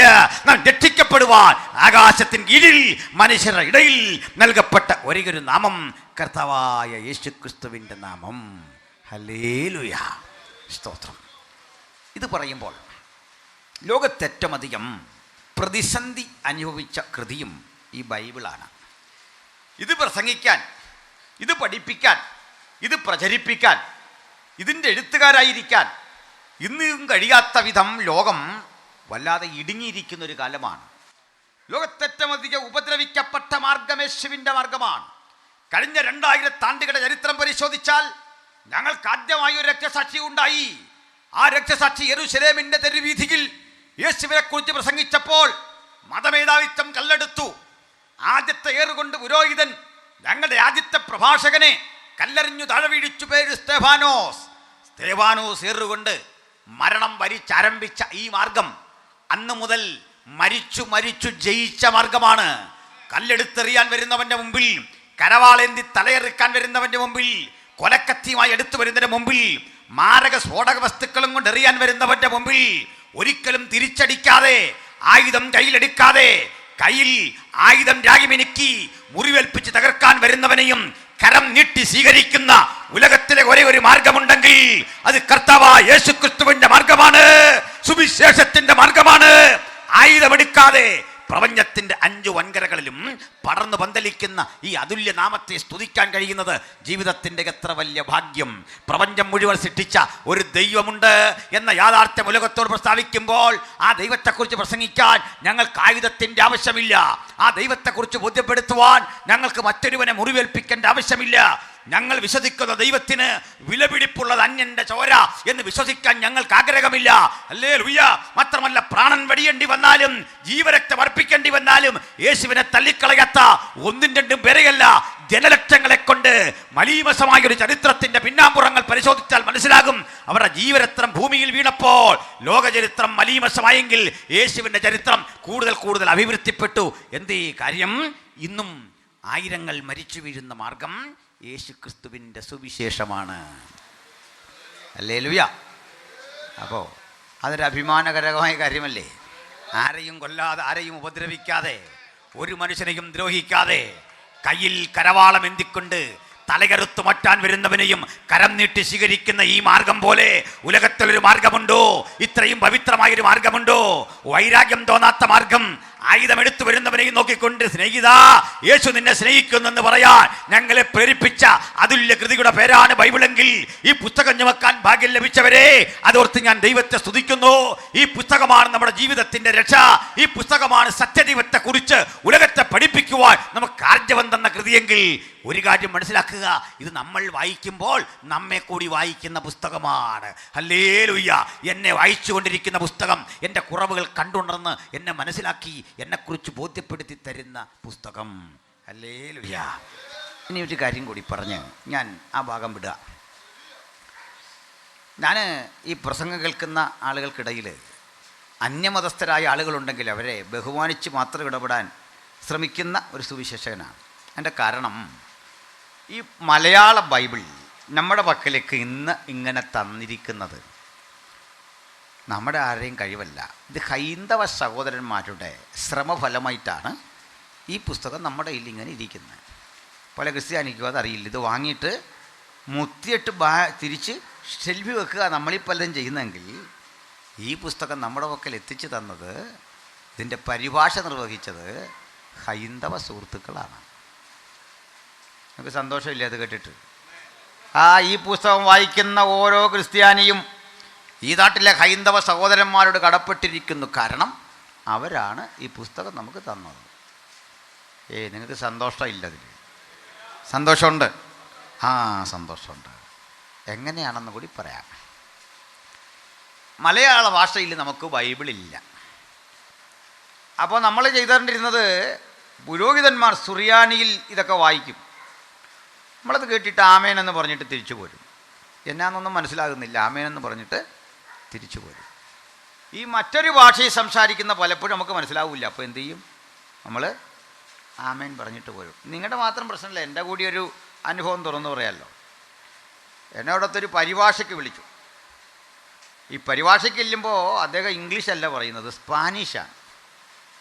ഇംഗ്ലീഷ് പോലെ ഇരിക്കും, പക്ഷേ സ്പാനിഷാണ്. ആ പാടെ വിഷമിച്ച് നടക്കുകയാണ്. അപ്പോൾ ഈ വന്ന പുള്ളികളോർത്ത് പുള്ളിക്ക് ഇംഗ്ലീഷ് അറിയാം. തട്ടിമുട്ടിപ്പോലും ഇംഗ്ലീഷ് അറിയില്ല, സ്പാനിഷാണ്. ഞാൻ പറഞ്ഞ് പേടിക്കേണ്ട, അതിന് വഴി നമ്മുടെ മുമ്പിലുണ്ട്, ഇരിക്കാൻ പറയും. നമ്മൾ അദ്ദേഹത്തോട് ഇംഗ്ലീഷ് പറഞ്ഞാൽ മനസ്സിലാവില്ല, മലയാളം ഒട്ടും മനസ്സിലാവില്ല. അതവിങ്ങനെ പറഞ്ഞു വന്നപ്പോൾ എനിക്കതിലെ ഈ ഇംഗ്ലീഷിനോട് സിമിലറായ ചില പദങ്ങൾ പിടിയിട്ടിട്ട് വിശദാംശങ്ങളൊക്കെ ചോദിച്ചു. അപ്പോൾ ഒരു വിധത്തിൽ അതേ ഇങ്ങോട്ട് പറഞ്ഞു വന്നപ്പോൾ ഞാൻ പറഞ്ഞു, ഓക്കെ പ്രസംഗിച്ചോളാം. അദ്ദേഹം എഴുന്നേറ്റ് നിന്ന് ഒരു പ്രസംഗം അങ്ങ് പറഞ്ഞു. ഞാനും അദ്ദേഹം പറഞ്ഞ കൂടത്തിൽ അതേ താളത്തിൽ തരക്കേടില്ലാത്ത വേറൊരു പ്രസംഗം അവിടെ ഒന്നങ്ങ് പറഞ്ഞു. കാരണം ഈ വായിച്ച വാക്യം വന്നപ്പോഴേക്കും മനസ്സിലായി, സക്കായി അത്തിയെ കയറിയ ഇറങ്ങുമെന്ന് എനിക്കറിയാം. ഇന്ന് നിൻ്റെ വീട്ടിൽ ഞാൻ പാർക്കുമെന്നും യേശു പറയുമെന്നറിയാം. അപ്പോൾ അദ്ദേഹത്തിൻ്റെ വഴിക്കൊരു പ്രസംഗം, ഞാൻ എൻ്റെ വഴിക്ക് വേറെ പ്രസംഗം. അപ്പോൾ അതുകൊണ്ടൊരു ഗുണമുണ്ട്. എന്താ ഗുണം പറയാം? സ്പാനിഷ് അറിയാവുന്ന ആരെങ്കിലും അവിടെ ഉണ്ടെങ്കിൽ അവർക്ക് സ്പാനിഷിലൊരു പ്രസംഗം, മലയാളികളുണ്ടെങ്കിൽ മലയാളത്തിൽ എൻ്റെ വേറൊരു പ്രസംഗം. ഇത് രണ്ടും അറിയാവുന്നവരുണ്ടെങ്കിൽ ഒരേ സമയത്ത് 2 പ്രസംഗം. നിസ്സാര കാര്യമാണോ? അതങ്ങനെ ആ ദിവസം പോയി. സന്ധ്യയായി വിശ്വസമായി 1-ാം ദിവസം എന്ന് പറഞ്ഞാൽ അത് പോയി. ഇതിരി മറുവശ പറയുക, ഈ ഭാഷാപരമായി പ്രശ്നം ഇങ്ങനെ നിൽക്കേ നമുക്കൊരു ബൈബിൾ ഉണ്ടാകണം, നമുക്കൊരു പുസ്തകം ഉണ്ടാകണം മലയാളത്തിൽ. നമുക്ക് മലയാളത്തിൽ പുസ്തകമുണ്ടാകാൻ അന്ന് ശ്രമം നടത്തി. അപ്പോൾ കായംകുളം ഫിലിപ്പോസ് റമ്പാൻ എന്നു പേരായ പുരോഹിതൻ ഒരു ബൈബിൾ പരിഭാഷയുടെ ശ്രമം നടത്തി. പക്ഷെ ആ പരിഭാഷയിൽ ഒട്ടേറെ പ്രശ്നങ്ങൾ അന്നത്തെ മലയാളത്തോട് യോജിക്കുന്നില്ല. ഇത് വന്നപ്പോൾ കോട്ടയത്ത് CMS കോളേജിൻ്റെ സ്ഥാപകരിൽ പ്രമുഖനായ ബെഞ്ചമിൻ ബെയ്ലി ഇവിടെ വന്നു. ഈ ബെയ്ലിയാണ് നമ്മുടെ മലയാള അക്ഷരങ്ങൾ ഇങ്ങനെ വളച്ച് റെഡിയാക്കി തന്നത്. പണ്ട് ഈ റാ എഴുതുന്നത് ഈ ജനൽ പോലെയായിരുന്നു, കട്ടള പോലെയായിരുന്നു. പുള്ളിക്കാരനാണ് അതിങ്ങനെ ആക്കി തന്നത്. ചതുരവടിയുള്ള അക്ഷരങ്ങളെ വട്ടെഴുത്താക്കി മാറ്റിയത് ആരാ? ബെയ്ലിയാണ്. ബെയ്ലി കഞ്ഞിക്കുഴിയിലും പാമ്പാടിയിലും പരിസര പ്രദേശങ്ങളിലുമൊക്കെ ഉള്ള കൊല്ലപ്പണി ചെയ്യുന്ന സുഹൃത്തുക്കളുടെ വീട്ടിലെത്തി രാവെളുക്കുവോളം ഇരുന്നു കൊണ്ട് ഇരുമ്പിൽ ഉരുക്കിയെടുത്ത് ഈ അക്ഷരങ്ങൾ ഉണ്ടാക്കാൻ അവരെ ഇങ്ങനെ പഠിപ്പിച്ചുകൊണ്ടിരിക്കുകയാണ്. ഇങ്ങനെയാണ് ആദ്യത്തെ ബൈബിളിൻ്റെ ആ പരിഭാഷയുടെ ഈ അച്ചുകൂടം ചെയ്യാനുള്ള പണി നടക്കുന്നത്. ഈ ഘട്ടത്തിൽ ബെയ്ലി അവർ ചെയ്തത് മുഴുവൻ ബൈബിളും മലയാളത്തിൽ കിട്ടാൻ വേണ്ടിയിട്ട് പരിഭാഷ നിർവഹിക്കാൻ ചെന്ന് സമീപിച്ചത് പ്രമുഖരായ 3 പേരെയാണ്. ഒന്ന്, മോസസ് ഇസാർവതി എന്നു പേരായ ഒരു യഹൂദൻ. 2, അദ്ദേഹം കൊച്ചി സ്ഥിരതാമസക്കാരനാണ്. 2, വൈദ്യനാഥ അയ്യർ എന്നു പേരായ ഒരു സംസ്കൃത മലയാള പണ്ഡിതൻ. 3, ചാത്തു മേനോൻ എന്നു പേരായ ഒരു സംസ്കൃത മലയാള ഇംഗ്ലീഷ് തമിഴ് കന്നഡ ആ ഭാഷകളിൽ അവഗാഹമുള്ള ഒരു മാന്യൻ. ഈ 3 പേര് ചേർന്നാണ് ബൈബിളിൻ്റെ പരിഭാഷ. മനസ്സിലായോ? ഇല്ല, നമ്മുടെ ആളുകളുടെ വക്കലായി തന്നിരുന്നെങ്കിൽ ഇതൊരു പരുവമാക്കി കൊടുത്തേനെ അല്ലേ? അകപ്പാടെ ഇതൊരു പരുവാക്കി കൊടുത്തേനെ. എന്തിനാ നമ്മൾ മറ്റുള്ള ആളുകളെ പറയുന്നത്? ഇപ്പം നമ്മുടെ ആളുകളുടെ കയ്യിലേക്ക് ഈ ബൈബിൾ പരിഭാഷപ്പെടുത്താൻ കൊടുത്തെങ്കിൽ ഉൽപ്പത്തി പുസ്തകം 12-ാം അധ്യായം അബ്രഹാമിനെ കുറിച്ചൊക്കെയുള്ള ഭാഗം, അല്ലെങ്കിൽ സങ്കീർത്തനം 1:1 ഏത് പരുവത്തിലാക്കുമെന്ന് കേട്ടു.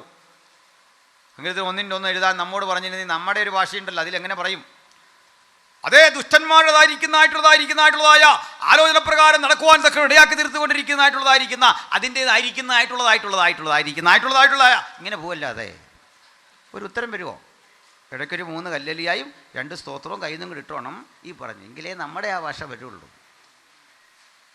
എന്തിന് ഇത്രയും പറയുന്നു? ഒരു മാസവും നടത്തുമ്പോൾ മാമൂടൂന്ന് ചങ്ങനാശ്ശേരിയിൽ വന്നിരുന്ന ഒരു വിശ്വാസിയോട് സാക്ഷി പറയാൻ പറഞ്ഞാൽ പറയും, മാമൂടിൻ്റെതായിരിക്കുന്നതായിട്ടുള്ളതായ പ്രാന്തപ്രദേശത്തുനിന്നും ചങ്ങനാശ്ശേരിയുടേതായിരിക്കുന്നതായിട്ടുള്ളതായ അമേസ്തോത്രം ഗ്ലോറി പ്രേസിലോട് ആയിരിക്കുന്നതായിട്ടുള്ളതായ ഇത് പറഞ്ഞു പോകില്ല. അത് ഉത്തരം വരുമോ? വരില്ല.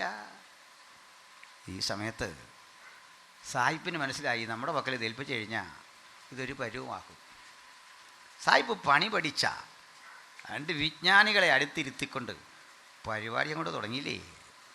ഇതിലാരായി ചാത്തു മേനോൻ? കേട്ടോണം. ഈ ചാത്തു മേനോൻ ബൈബിൾ പരിഭാഷയ്ക്ക് ഇറങ്ങുന്നത് എല്ലാ ദിവസവും കുളിച്ച് ഭസ്മക്കുറി അണിഞ്ഞ് തിലകം ചാർത്തി ഇഷ്ടദേവത പൂജ കഴിഞ്ഞ് തുളസി കതിരണിഞ്ഞ് തൻ്റെ ശുദ്ധവൃത്തി വരുത്തി അങ്ങനെ വന്ന് കാൽമുട്ടും മടക്കി മുഴങ്കാലിലിരുന്നു കൊണ്ട് സരസ്വതീ കീർത്തനം കൂടെ ആലപിച്ചിട്ടാണ് ബൈബിളിൻ്റെ പരിഭാഷയിലേക്ക് കടക്കുന്നത്. മനസ്സിലായോ? ഒരു മനുഷ്യൻ ഈ പുസ്തകം പരിഭാഷയോട് കാണിച്ച ആദരവ് കണ്ടോ? നിങ്ങൾക്ക് താല്പര്യമില്ല. നിങ്ങൾ ഈ ഇലക്ട്രിസിറ്റിയുടെ ബില്ലും ആധാർ കാർഡും എല്ലാം സൂക്ഷിക്കുക ഈ പുസ്തകത്തിൽ.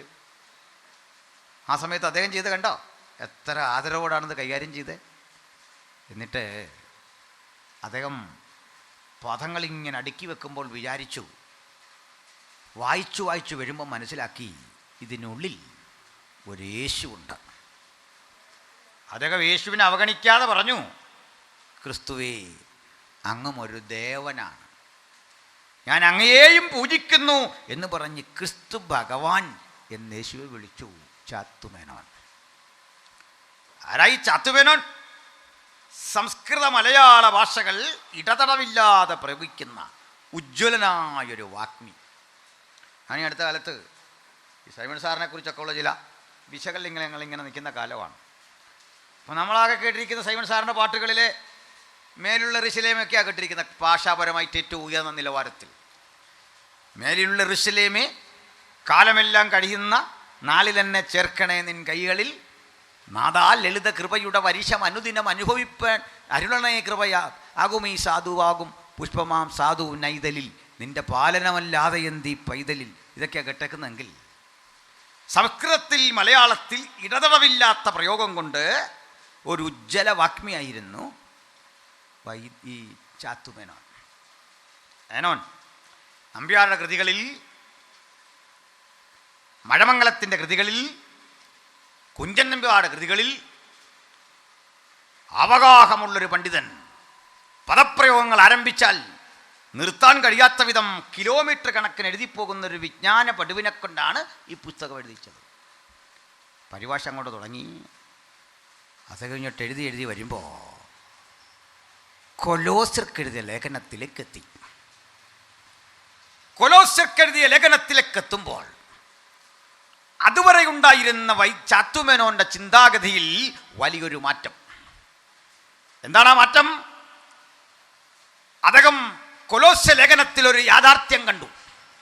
ക്രിസ്തുവിനെ കുറിച്ചുള്ള ഒരു പ്രയോഗം കണ്ടു. ആ പ്രയോഗം എന്തിനാ? കൊലോസ്യ സഭയിൽ ജീവിച്ചിരുന്ന ആളുകൾക്ക് യേശു ക്രിസ്തുവിനെ കുറിച്ചൊരു സംശയം. ആരാണ് ഈ ക്രിസ്തു? കൊലോസ്യ സഭയിൽ രണ്ടുവിധ ചിന്തകൾ ഉടലെടുത്തു. കൊലോസ്യ സഭക്കാർ, അവിടുത്തെ വിശ്വാസികൾ ചിന്തിച്ചത്, യേശു എന്ന് പറയുന്ന ആളിന് ശരീരമില്ല. നിങ്ങൾ കേൾക്കുന്നുണ്ടോ? ഞാൻ പറഞ്ഞല്ല, പിന്നെന്താ? കൊലോസയിലെ ആളുകൾ യേശുവിന് ശരീരമില്ല, മറിച്ച് ശരീരമുണ്ടെന്ന് തോന്നിപ്പിക്കുകയായിരുന്നു, ശരീരമില്ല. ഞാൻ പറഞ്ഞല്ല, പിന്നെ ആരാ? കൊലോസ്യക്കാർ. യേശു ഒരു മായാവി കണക്കോ ഭാണ്ഡം കണക്കോ ആയിരുന്നു, ബോഡിയില്ല.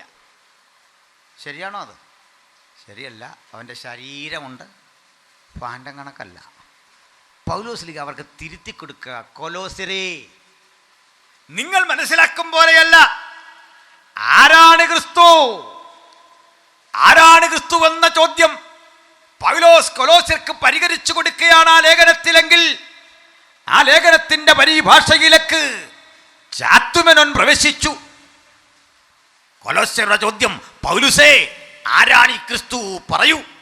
പൗലുസിന്റെ മറുപടി, കൊലോസ്യരെ അറിയുക, ആരാണ് ഈ ക്രിസ്തു? അവൻ അദൃശ്യനായ ദൈവത്തിന്റെ പ്രതിമ, സകല സൃഷ്ടിക്കും ആദ്യജാതൻ. വാഴ്ചകളാകട്ടെ അധികാരങ്ങളാകട്ടെ സകലവും അവൻ മുഖാന്തരം സൃഷ്ടിക്കപ്പെട്ടു. അവനിലല്ലോ ദൈവത്തിന്റെ സകല സമ്പൂർണതയും ദേഹരൂപമായി വസിക്കുന്നത്. ആ പരിഭാഷ തീരുമ്പോഴേക്കും ചാത്തുമേനോൻ ലോകത്തോട് വിളിച്ചു പറഞ്ഞു, യേശു കേവലം ഒരു ദേവനല്ല, അവൻ അനേക ദേവസങ്കല്പങ്ങളിൽ ഒരാളുമല്ല, ബഹുസഹസ്രം കോടി വരുന്ന അതീന്ദ്രിയ ശക്തികളിൽ ഒരു വ്യക്തിയുമല്ല, മറിച്ച് അവൻ ആത്യന്തികനായ ദൈവം. ഈ ലേഖനം എഴുതി പരിവസാനിപ്പിക്കുമ്പോൾ അദ്ദേഹം ഉലകത്തോട് വിളിച്ചു പറഞ്ഞു, മറ്റൊരുവനിലും രക്ഷയില്ല. നാം രക്ഷിക്കപ്പെടുവാൻ ആകാശത്തിന് കീഴിൽ മനുഷ്യരുടെ ഇടയിൽ നൽകപ്പെട്ട വേറെ ഒരു നാമവുമില്ല, യേശു മാത്രം രക്ഷിതാവെന്നെഴുതിക്കൊണ്ട് നിമജ്ജന സ്നാനം പിതാവിൻ്റെയും പുത്രൻ്റെയും പരിശുദ്ധാത്മാവിൻ്റെയും നാമത്തിൽ സ്വീകരിച്ചുകൊണ്ട് സായിപ്പദ്യത്തിൻ്റെ പേര് വിട്ടു, ജോസഫ് ഫെൻ. മനസ്സിലാകുന്നോ? ഈ ജോസഫ് ഫെന്നിൻ്റെ അനുഗാമികളായ മേനവന്മാർ വൻതോതിൽ ക്രിസ്തുവിശ്വാസം സ്വീകരിച്ചു അക്കാലത്ത്. ഇവരാണ് പേരിനു ചേർത്ത് പിള്ള എന്നു പേരുള്ള ക്രിസ്ത്യാനികൾ. ചാണ്ടപ്പിള്ള, പൈലിപ്പിള്ള, ചാക്കോ പിള്ള, കുഞ്ഞംപിള്ള, തൊമ്മൻപിള്ള എന്ന് കേൾക്കുമ്പോൾ ഓർക്കണം, ചാത്തുമേനോൻ്റെ അനന്തരാനുഗാമികൾ ആയിരക്കണക്കിനായ ആളുകൾ ദൈവപുരുഷന്മാരുടെ കരങ്ങൾക്ക് കീഴിൽ സ്നാനമേറ്റ് യേശുവിനെ രക്ഷിതാവായി സ്വീകരിച്ചു. ഹല്ലേലൂയ. അതുകൊണ്ടൊന്ന് ഞാൻ പറയാം, ഇത് മതപരിവർത്തനമായിരുന്നില്ല, ദൈവത്തിൻ്റെ ആത്മാവ് ഹൃദയാന്തര ഭാഗത്തോടിടപെട്ട് പാപത്തെക്കുറിച്ചും ന്യായവിധിയെക്കുറിച്ചും ബോധ്യപ്പെടുത്തിയപ്പോൾ, ഉള്ളിൻ്റെ ഉള്ളിൽ ബോധ്യപ്പെടുത്തി കൊടുത്ത ആ പാപബോധം ഏറ്റുപറഞ്ഞു ഉപേക്ഷിച്ചപ്പോൾ കരുണ ലഭിച്ചവന്റെ പ്രഖ്യാപനമാണ് മാനസാന്തരത്തിലേക്ക് അവനെ നയിച്ചതെങ്കിൽ ഇന്നും അത് തുടർന്നുകൊണ്ടിരിക്കുന്നു. തങ്ങൾ ഏകാഗ്ര ചിത്തന്മാർക്ക് തന്നെത്താൻ ബലവാനെന്ന് കാണിക്കേണ്ടതിന് ഊടാടി സഞ്ചരിക്കുന്ന ദൈവത്തിന്റെ കണ്ണികൾ ഇന്ന് രാത്രി അകത്തും പുറത്തു വരുന്ന ഈ വചനം കേൾക്കുന്നവർ മീതെ പതിഞ്ഞുകൊണ്ടിരിക്കുകയാണ്. ദൈവം വേണ്ടവരെ അവിടുന്ന് സ്പർശിച്ചു കൊണ്ടിരിക്കുന്നു. ആ സ്പർശനം മാനസാന്തരമായി വിശ്വാസത്തിന്റെ അഭിവൃദ്ധിയായി ഇന്നും അവൻ തുടർന്നു കൊണ്ടിരിക്കുന്നു. നമുക്ക് വചനത്തിലേക്ക് മടങ്ങി വരാം. Hallelujah, praise the Lord. ഇനി ഇവിടെ പറയുന്ന പ്രമേയത്തിലേക്ക് വരാം. കർത്താവായ യേശുക്രിസ്തുവിൻ്റെ കുരിശിലല്ലാതെ എനിക്ക് പ്രശംസിക്കുവാൻ സംഗതി വരരുത്. എന്താണ് കുരിശ്? ലംബമായി കുത്തി നിർത്തിയതും വിലങ്ങനെ ഇണച്ചു കെട്ടിയതുമായ രണ്ടു മരത്തടികൾ. ഈ മരത്തടികളുടെ വലിപ്പം നിവരെ നിർത്തിയ അതേ തടിയുടെ വലിപ്പമാകും വിലങ്ങനെ വെച്ച തടിക്കും. മനസ്സിലായോ? നമ്മൾ കാണുന്ന കുരിശിലൊന്നും അങ്ങനെയല്ല, അത് വേറൊരു കുരിശാണ്. അത് ഞാൻ സന്ദർഭവശാൽ പറയാം. അപ്പോൾ ലംബമായി നിർത്തിയിരിക്കുന്ന ഒരു തടി, വിലങ്ങനെ വച്ചിരിക്കുന്ന മറ്റൊരു തടി. ഈ ശിക്ഷാ നടപടി ലോകത്ത് തുടങ്ങി വച്ചത് ഫിനീഷ്യരാണ്. ഫിനീഷ്യർ. ക്രിസ്തുവിനും ഏകദേശം 325 കൊല്ലങ്ങൾക്കപ്പുറത്ത് ഫിനീഷ്യരാണ് ഇത് തുടങ്ങി വെക്കുന്നത്. ഫിനീഷ്യർ നടത്തിയ ഈ ശിക്ഷണ നടപടി ഗ്രീക്ക് സാമ്രാജ്യത്തിൽ പ്രബലമായി. പിന്നീട് റോമക്കാരും ഈ ശിക്ഷണ രീതി പകർത്തി. നിങ്ങൾ പഴയ നിയമം ആധികോടന്തം പഠിക്കുക. മുഴുവൻ പഴയ നിയമവും പഠിച്ചാൽ ക്രൂശ് എന്നൊരു പദം കാണാൻ സാധിക്കില്ല. ക്രൂശിക്കപ്പെട്ട ഒരാളെ കാണാൻ സാധിക്കില്ല. ക്രൂശീകരണം എന്നൊരു ശിക്ഷയെക്കുറിച്ച് നേരിട്ട് സൂചനയില്ല. പ്രവചനാത്മാവിൽ ബോധ്യപ്പെടുത്തുന്നുമുണ്ട്. നേരിട്ടൊരു സൂചനയില്ല. കാരണം അക്കാലത്ത് കുരിശ് ശിക്ഷ ഇല്ലായിരുന്നു. പഴയ നിയമത്തിൽ കുറ്റം ചെയ്ത ആളുകളെ 4 രൂപത്തിൽ കൊല്ലുവാൻ വാക്യം കാണുന്നു. 4 രൂപങ്ങളാണ് ക്യാപിറ്റൽ പണിഷ്മെന്റിന് വേർതിരിച്ചത്. 4 വിധ ശിക്ഷകൾ. 1, കുറ്റം ചെയ്യുന്നവൻ്റെ തലയറുത്തു കൊല്ലേണം. സോഡിങ് അഥവാ ബിഹഡിങ്. സോഡ്, വാളുകൊണ്ടുള്ള കൊല. കുറ്റവാളിയെ കൊല്ലുന്നതിൻ്റെ അടുത്ത രൂപം കഴുത്തു ഞെരിച്ചു കൊല്ലേണം. അതിന് പറയുന്നു സ്ട്രാംഗ്ലിംഗ്. സോഡിങ് ഓർ ബിഹഡിങ്, ദെൻ സ്ട്രാംഗ്ലിംഗ് ആണ് അടുത്തതെങ്കിൽ. 3ാമത്തെ ശിക്ഷണ രീതി ഹാങ്ങിങ് അഥവാ തൂക്കിലെറ്റുക. ഹാങ്ങിങ് അഥവാ തൂക്കിലെറ്റുക എന്ന ശിക്ഷ ഹാമാന്റെയും മറ്റും മരണത്തിൽ നമുക്ക് കാണാം, എസ്തേറിൻ്റെ പുസ്തകത്തിൽ. ഇനി പ്രധാന കൊല ഇതല്ല, ശിക്ഷാരീതി ഇതല്ല, അത് കല്ലെറിഞ്ഞ് കൊല്ലലാണ്, സ്റ്റോണിങ്. അപ്പോൾ സ്റ്റോണിങ്, ബിഹഡിങ്, സ്ട്രാംഗ്ലിംഗ് ആൻഡ് ഹാങ്ങിങ്, ഇങ്ങനെ 4 വിധ ശിക്ഷണ രീതികൾ പഴയ നിയമത്തിൻ്റെ എഴുതുകൾ പരതിയാൽ വ്യക്തതയോടെ നമുക്ക് മനസ്സിലാകുന്നെങ്കിൽ, പഴയ നിയമം ആദ്യം നോക്കിയാൽ ക്രൂസിഫിക്ഷൻ അഥവാ ക്രൂശീകരണം എന്ന ഒരു ശിക്ഷണ രീതി നിലവിലില്ല. അപ്പോൾ പിന്നെന്താ പ്രശ്നം? എങ്ങനെ കാണണം ഇതിനെ? പറയാം. ക്രിസ്തുവിന് 300-ൽ പരം ആണ്ടുകൾക്കപ്പുറത്ത് ഫിനീഷ്യർ തുടങ്ങി വെച്ചത്. പിൽക്കാലത്ത് ഗ്രീക്ക് സാമ്രാജ്യം ധാരാളമായി നടപ്പിലാക്കിയത്. എന്നാൽ വൻ തോതിൽ ക്രൂശീകരണം നടപ്പിലാക്കിയത് ഇവരാരുമല്ല, അത് റോമൻ ഭരണകൂടമാണ്. അതുകൂടി പറഞ്ഞുകൊണ്ട് ഈ ഉള്ളടക്കത്തെ നമുക്ക് യോജിപ്പിക്കാം. മനസ്സിലാകുന്നുണ്ടോ? പറയാം. റോമിലാണ് ഈ ക്രൂശീകരണം. യഹൂദന്മാർ അധിവസിക്കുന്ന പാലസ്തീന ഉൾപ്പെടെയുള്ള പ്രദേശത്തെ വിഴുങ്ങി ഭരിക്കുന്ന റോമക്കാർ തങ്ങളുടെ സാമ്രാജ്യത്തിൽ ക്രൂശ് മരണം ഇംപ്ലിമെൻ്റ് ചെയ്തത് എന്തിന്? അതോട് ചേർത്തൊരു കാര്യം പഠിക്കണം. ആരെയാണ് ക്രൂശിക്കുന്നത്? ആരെയാണ് ക്രൂശിക്കുന്നത്? കൊലക്കുറ്റം നടത്തിയവനെ ക്രൂശിക്കുന്ന പതിവില്ല. മോഷ്ടിച്ചവനെ ക്രൂശിക്കുന്ന പതിവില്ല. മറ്റേതെങ്കിലും വിധത്തിൽ ക്രിമിനൽ കുറ്റം ചെയ്യുന്നവനെ കൊടുക്കുന്ന ശിക്ഷയെ അല്ല ക്രൂശീകരണം. പിന്നെ ആർക്ക് കൊടുക്കുന്ന ശിക്ഷയാണ്? റോമിലെ അടിമകൾക്ക് കൊടുക്കുന്ന ശിക്ഷ. റോമിലെ അടിമയെ ഇങ്ങനെ ശിക്ഷിക്കാൻ വെറുതെ കാരണമൊന്നുമില്ല. റോമിലെ അടിമയെ ശിക്ഷിക്കാൻ കാരണം 2-3 വിധങ്ങളാ. ഒരടിമ യജമാനു നേരെ അനുസരണക്കേട് കട്ടിക്കൊണ്ട്, യജമാനന്റെ വസ്തുവകകൾ അപഹരിച്ചുകൊണ്ട്, കന്നുകാലിയെ കാളയെ മോഷ്ടിച്ചുകൊണ്ട്, യജമാന സ്ത്രീയോട് അപമര്യാദയായി പെരുമാറിക്കൊണ്ട്, മറ്റാളുകളെ പ്രകോപിപ്പിച്ചുകൊണ്ട് ഒരു സമരം നടത്തി, വിപ്ലവം നടത്തി, സ്വാതന്ത്ര്യത്തിന് വേണ്ടി ദാഹിക്കുന്ന ഒരു ശ്രമമോ പരിപാടിയോ കണ്ടാൽ മറ്റാരും ഈ കുറ്റം ആവർത്തിക്കാതിരിക്കാൻ മാതൃകാപരമായി കൊടുക്കുന്ന ശിക്ഷയാണ് ക്രൂശീകരണം. മനസ്സിലായോ? റോമിലെ ഒരധർമ്മിക്ക്, ഒരു കൊടും കുറ്റവാളിക്ക്, ഒരു കടുത്ത തിന്മ പ്രവർത്തിക്കുന്നവന് ആ സമൂഹം ഇനി മേലിൽ ഇത്തരം കുറ്റം ചെയ്യാതിരിക്കാൻ അവരെ കൂടി ബോധ്യപ്പെടുത്തിക്കൊണ്ട് വഴിയോരത്ത് വേണം ഈ ശിക്ഷണ നടപടി നടപ്പിലാക്കാൻ. ആളുകൾ കൂട്ടം കൂട്ടമായി യാത്ര ചെയ്യുന്ന പ്രധാന വീഥിയുടെ ഓരത്ത് ഉയർന്ന ഒരു സ്ഥലത്ത് ആളുകൾക്ക് കാണാൻ പാകത്തിന് വേണം ഇത് ചെയ്യാൻ. അത് വലിയ മലയുടെ മുകളിലാകരുത്, മൊട്ടക്കുന്നുകളുടെ മുകളിലാകണം. എന്ന് പറഞ്ഞാൽ ആളിനെ അടുത്ത് കാണണം. ഇനി ക്രൂശീകരണ രീതി കൂടി പറയാം. ക്രൂശിക്കപ്പെട്ട ഒരു അടിമയെ ഒരു കാരണവശാലും ആ ശവശരീരം നിലത്തിറക്കി കിടത്തരുത്. അത് ക്രൂശിൽ നിന്ന് നിലത്തിറക്കി യേശുവിൻ്റെ ശരീരം, അതിന് വേറെയാണ് കാരണം, ഞാൻ പിന്നീട് പറയാം. ക്രൂശിക്കപ്പെട്ടവന്റെ ശരീരം ഒരു വിധത്തിലും കുഴിയെടുത്തടക്കരുത്, മണ്ണിൽ സംസ്കരിക്കരുത്. റോമിലെ നിയമം. എന്താണ് കാരണം? ഈ റോമക്കാർ ഏറെ ആരാധിക്കുന്ന ഭൂമി എന്ന ഒരു ദേവനുണ്ട്. ആ ദേവൻ്റെ പേര് അറ്റ്ലസ് എന്നാണ്. ഈ ദേവനെ അപമാനിക്കലാകും ഈ ഹതഭാഗ്യൻ്റെ കൊടും ക്രിമിനലിൻ്റെ ശരീരം മണ്ണിൽ കുഴിയെടുത്തടക്കുക. ചെയ്യരുത്. 2, ക്രൂശിക്കപ്പെട്ടവന്റെ ശരീരം തീക്കുള്ളിൽ കത്തിച്ച് ചാമ്പലക്കൻ പാടില്ല, ക്രീമേഷൻ പാടില്ല, ദഹനം അത് പാടില്ല, ദഹിപ്പിക്കൽ പാടില്ല. കാരണം അഗ്നി റോമക്കാർക്ക് ദേവനാണ്.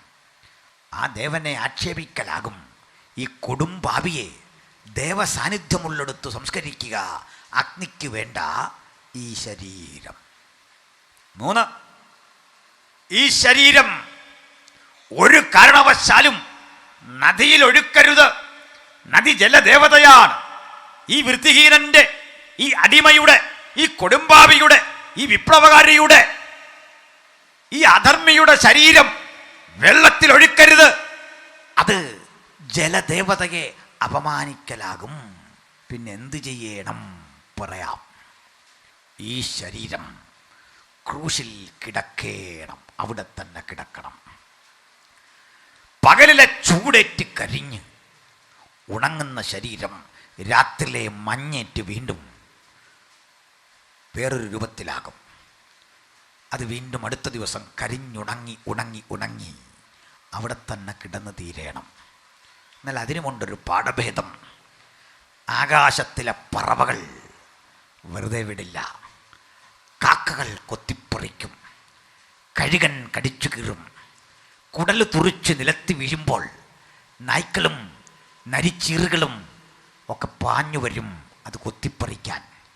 ഈച്ചകൾ വട്ടമിട്ട് പറന്ന് നരിച്ചീറുകളും നരിയും നാൽക്കാലികളും ഇടജാതികളും ഒത്തുചേർന്ന് ചോര ചീന്തി വൃത്തിഹീനമായി കിടക്കുന്ന ആ ശരീരം ഒരപമാനത്തിൻ്റെ ലക്ഷണമാണ്.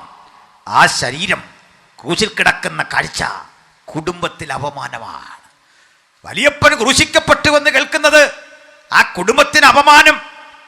അതുവഴി കടന്നു പോകുന്ന റോമിലെ അടിമകളെ നോക്കി, ഇതാ കഴിമരത്തിലേറിയവന്റെ മകനായി പോകുന്നത് എന്ന് പരിഹസിക്കുന്നത് നിന്ദ്യവും നീചവുമായ ഒരനുഭവം.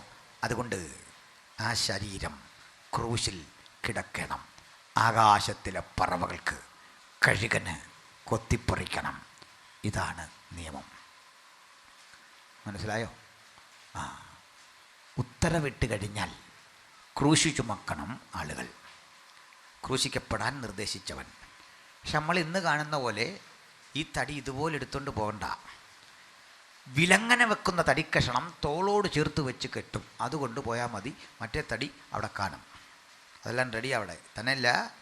പറയുന്ന സമയത്ത് ക്രൂശീകരണം നടക്കും. പറയുന്ന സമയത്ത് അത് മാറാൻ പാടില്ല. നാഴികമണി സജ്ജീകരിച്ച് വെച്ചിരിക്കുക. ആ ബെല്ല് കേൾക്കുന്ന സമയത്തെ ക്രൂശിക്കണം. ഒന്നുകൂടി പറഞ്ഞ് ഞാനവിടം വിടാം. നമ്മൾ ചിത്രങ്ങളിൽ കണ്ടു പഠിച്ചതുപോലെ കൈവെള്ളയിലല്ല കൈവെള്ളയിൽ അണിയടിക്കേണ്ടത്. കാരണം അടിച്ചിട്ട് പ്രയോജനമില്ല. ഈ ശരീരം തൂങ്ങിക്കിടക്കാൻ കൈവെള്ളയിൽ അടിച്ചാൽ പറ്റില്ല. അത് പറഞ്ഞ് താഴെ കിടക്കും. മനസ്സിലായോ? ഇത്രയും വെയിറ്റ് താങ്ങാൻ സാധിക്കില്ല. അത് മാത്രമല്ല, വേറൊരു കാരണമുണ്ട്. നിങ്ങൾ ശ്രദ്ധിച്ചാട്ടെ. അണിയടിക്കുന്ന സ്പോട്ട് ഞാൻ കാട്ടിത്തരാം. അത് നമ്മുടെ കൈയുടെ ഈ കൈവെള്ളയും കൈക്കുഴയും ചേരുന്ന ഭാഗത്താണ്. അവിടെ അടിക്കാൻ ശാസ്ത്രീയമായി ഒട്ടേറെ കാരണമുണ്ട്. ഞരമ്പ് കൂടുകൾ വന്ന് പിണഞ്ഞു കിടക്കുന്ന സ്ഥലമാണ്. ശരീരത്തിൻ്റെ ഇതര ഭാഗങ്ങളിലേക്കുള്ള ഞരമ്പുകൾ, സിരകൾ, ധമനികളൊക്കെ വന്ന് ചേർന്ന് കിടക്കുന്ന ഭാഗം. ഇവിടെ അണിയടിച്ചാൽ പ്രത്യേകത, ബ്ലഡ് പുറത്ത് വരില്ല. അങ്ങനെയാണ് അണിയടിക്കുന്നത്. ബ്ലഡ് പുറത്ത് വരരുത്. പക്ഷേ ചില ഘടകങ്ങളിൽ ബ്ലഡ് പുറത്ത് വരാം. ചില ഘട്ടങ്ങളിൽ യേശുവിൻ്റെ ബ്ലഡ് പുറത്തു പോയി. കാരണം ഈ ഞരമ്പ് മുറിഞ്ഞെങ്കിലേ ബ്ലഡ് പുറത്തു പോകും. ഞരമ്പ് മുറയാതെ സ്ട്രക്കാക്കി വെക്കത്തക്ക വിധം വളരെ കൂർമ്മബുദ്ധിയുള്ള ആളുകൾ സൂക്ഷ്മതയോട് അടിച്ചിറക്കിയാണ് ഈ അണിയെങ്കിൽ ഇതങ്ങ് സ്ട്രക്കാവും. ഈ കൈയും സ്ട്രക്കാകുമ്പോൾ ഈ ശരീരത്തിലേക്കുള്ള രക്തസംക്രമണത്തിന് കഴിയാത്ത വിധം ശരീരം വല്ലാത്തൊരു പരിസ്ഥിതിയിലാകുമ്പോൾ ശരീരത്തിൽ വൻതോതിൽ കാർബൺ ഡയോക്സൈഡ് വന്ന് നിറയും. ഓക്സിജൻ്റെ അളവ് കിട്ടാതെ വരും. കാർബൺ ഡയോക്സൈഡ് ശരീരത്തിൽ അനിയന്ത്രിതമായി ഡെപ്പോസിറ്റ് ചെയ്യുമ്പോൾ സംഭവിക്കുന്നത്, ഈ ആളിൻ്റെ കണ്ണുകളും അദ്ദേഹത്തിൻ്റെ മനോഹരമായ മുഖവുമൊക്കെ, ചുവന്നു തൊടുത്ത മുഖമൊക്കെ കറുത്ത് കരിവാളിച്ചൊരു ഭീകര രൂപിയെപ്പോലെ കിടക്കും. കണ്ണു തുറിച്ചു വരും. ഒരു ഭീകര നിമിഷമാണ് ഈ ക്രൂശിലത്. കാലുകൾ വലിച്ച് താഴെ കണിയടിക്കുമ്പോൾ ആ കാൽ, ഒരു കാലിന് മീതെ മറ്റൊരു കാൽ കയറ്റി വെച്ചാണ് അടിക്കുന്നത്. ഈ ഘട്ടവും ആ കാൽ കുഴയിലാണ് അടി. ബ്ലഡ് പുറത്തു വരാത്ത വിധം ഭീകര ശിക്ഷയാണ്. ശരീരം കട്ടുകടച്ച് സ്തംഭിച്ച് അകത്തേക്ക് രക്തപ്രവാഹം മുഴുവൻ നിലച്ച് ഓക്സിജനാൽ ശുദ്ധീകരണം നടക്കാത്ത വിധം ശരീരം കാർബൺ ഡയോക്സൈഡ് കട്ടകെട്ടി കിടന്ന് ആകെ പ്രശ്നമാകുമ്പോൾ ഈ കിടപ്പ് രോഗിയെ മാരകമായ ഒരു വേദനയുടെ തലത്തിലേക്ക് നയിച്ച് ചിലപ്പോൾ മണിക്കൂറുകൾ ഇഴഞ്ഞു നീങ്ങി ഇദ്ദേഹം ചങ്കുപൊട്ടി മരിക്കും. യേശുവിൻ്റെ മരണം അങ്ങനല്ല, അത് വേറെ കാര്യം. ബ്ലഡ് വാർന്നാണ്.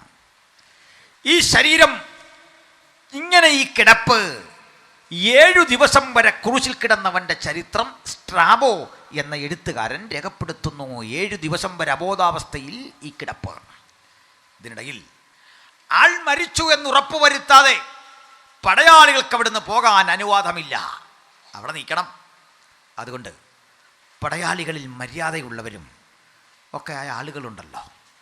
ഈ കിടക്കുന്ന കിടപ്പിൽ വെള്ളത്തിനായി ദാഹിക്കുന്ന ഇവന് പടയാളുടെ വക ഒരു സൗജന്യം. അത് മൃഗങ്ങൾക്ക് കൊടുക്കുന്ന ഒരുതരം പാനീയമുണ്ട്. മുന്തിരിയുടെ വേസ്റ്റും മറ്റു പല വസ്തുക്കളുമൊക്കെ ഇട്ടുണ്ടാക്കുന്ന ഒരുതരം അപരിഷ്കൃത മദ്യം, കണ്ടിവെണ്ണ കലക്കിയ വീഞ്ഞ്, ഒരു കാടി, വിനാഗിരി ഒഴിച്ചും ഒക്കെ പുളിപ്പിച്ച ഒരുതരം കാടിയാ. പുഴുക്കൾ അരിച്ച് കിടക്കുന്ന കടിയാത്. ആ കടി മൃഗങ്ങൾക്ക് ഇഷ്ടഭക്ഷണ. ഇത് പന്നിക്കും അതുപോലെ മറ്റു മൃഗങ്ങൾക്കൊക്കെ കൊടുക്കാറുണ്ട്. ഇത് സ്പോഞ്ചിൽ മുക്കി ആളിന് കുടിക്കാൻ കൊടുക്കും. ഇതാണ് ഇയാൾ വേദന മറക്കും. ഈ ലഹരിയിൽ, ആ കിടപ്പിൽ വേദന മറന്നു നിൽക്കുന്ന ഘട്ടത്തിൽ ഒരു കനത്ത ഇരുമ്പ് ദണ്ടുകൊണ്ട് ആളിൻ്റെ കാലടിച്ച് ഒടിക്കും. ബ്ലഡ് വാർന്നു പോകുമ്പോൾ ഒരു സുഖം. ആ സുഖത്തിൽ ആൾ കിടന്ന് മരിക്കും. ഇതാണ് ക്രൂശീകരണ രീതി. അട്ടെ, ഇത്രയും വേണ്ട. ഇതിനടുത്തെങ്കിലും വരുന്ന ഒരു മരണം നമ്മുടെ വീട്ടിൽ ആർക്കെങ്കിലും ഭവിച്ചാൽ ആ ഓർമ്മകൾ നമുക്ക് തരുന്നത് അപമാനത്തിൻ്റെയും വേദനയുടെയും അപകർഷതാബോധത്തിൻ്റെയും ജാള്യതയാണെങ്കിൽ കഴിഞ്ഞ 2000 ആണ്ട് ഈ ക്രൂശ് ഞങ്ങളുടെ പ്രശംസയാണ്. ഈ ക്രൂശ് ഞങ്ങൾക്ക് മതിപ്പാണ്. ആ ക്രൂശിൽ മരിച്ചവൻ ഞങ്ങളുടെ പ്രസംഗ വിഷയമാണ്. ആ ക്രൂശിൽ മരിച്ചവൻ ഞങ്ങളുടെ ആരാധ്യ വിഷയമാണ്. എന്താണ് കാരണം? തൻ്റെ മുമ്പിൽ വച്ചിരിക്കുന്ന അപമാനം അലക്ഷ്യമാക്കാതെ ക്രൂശിനെ സഹിക്കാൻ ത്രാണിയുള്ള ദൈവപുത്രനെയാ ഞങ്ങൾക്ക് പ്രസംഗിക്കാൻ സാധിച്ചത്. മരണത്തിന്റെ മുമ്പിലും അടിപതറാത്ത ദൈവത്തിനെ കുറിച്ചുള്ള ഞങ്ങളുടെ പ്രസംഗത്തിന്റെ സാധൂകരണം, അതിലെ ആ സാധ്യത മറ്റൊന്നല്ല, ഇതിലും നന്നായി മരിക്കാൻ യേശുവിനൊരു അവസരം കിട്ടിയ അതെങ്ങനെയുള്ള മരണമാണ്? കല്ലെറിഞ്ഞുള്ള മരണം. അതപ്പോൾ പെട്ടെന്ന് ആൾ മരിക്കും, കൽക്കൂനയ്ക്കകത്ത് ആൾ പെട്ടുപോകും. ആ എറിഞ്ഞെറിഞ്ഞ ആളിനെ കൽക്കൂനയ്ക്കകത്താക്കുക അവിടുത്തെ പതിവ്, അവിടെ കിടന്ന് മരിക്കുക. ഇങ്ങനെ എറിയാൻ കല്ലെടുത്തപ്പോൾ യേശു അവിടുന്ന് പോയി കളഞ്ഞു.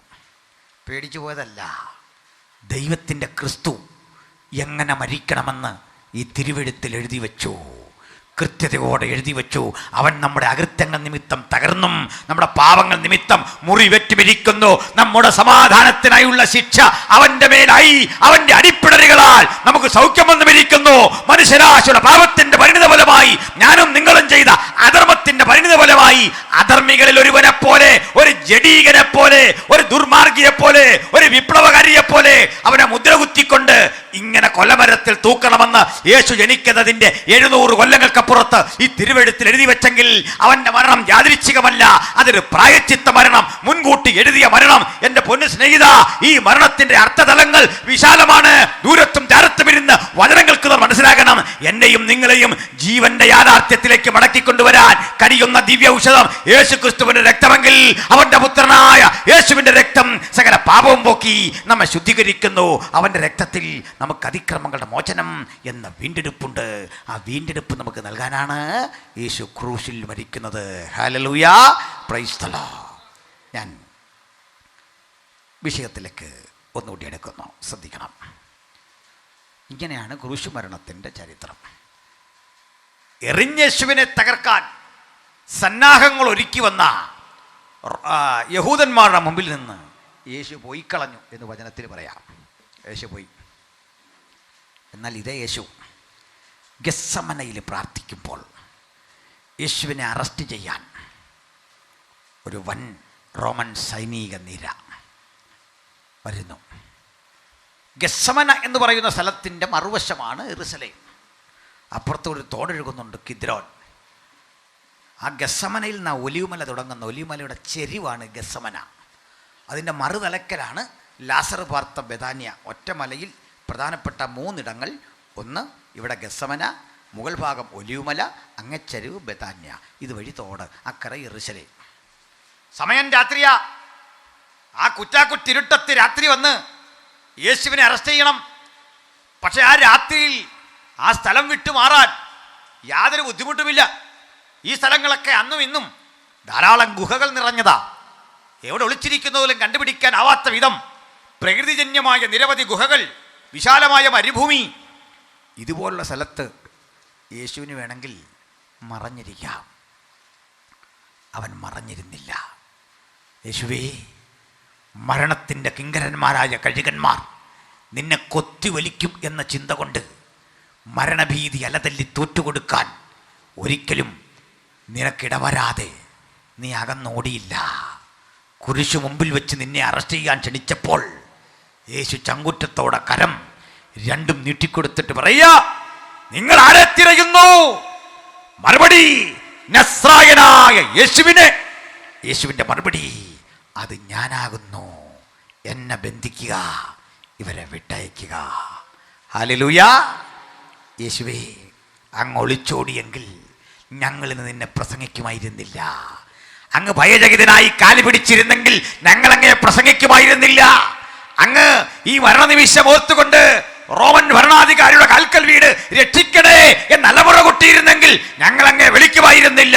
മറിച്ച് മരണത്തിന്റെ മുമ്പിൽ അടിപതറാതെ അഭിമാനിയായി അങ്ങ് പറഞ്ഞു, നിങ്ങൾ തിരയുന്ന യേശു ഞാനാണ്, എന്നെ ബന്ധിക്കുക, കൂടെയുള്ളവരെ വിട്ടയക്കുക.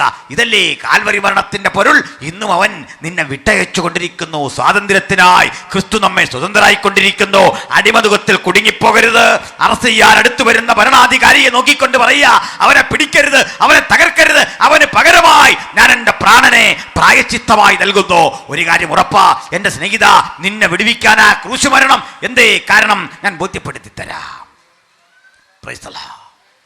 മാരക രോഗത്തിൻ്റെ അണുക്കൾ ശരീരത്തിൽ കൊണ്ടു നടക്കുന്ന മനുഷ്യൻ, പാപത്തിൻ്റെ വിഷബീജങ്ങൾ ജീവിതത്തിൽ ചുമക്കുന്ന മനുഷ്യൻ, തോൽവി പിണഞ്ഞ മനുഷ്യൻ, ആത്മഹത്യയുടെ മുനമ്പ് നിൽക്കുന്ന മനുഷ്യൻ.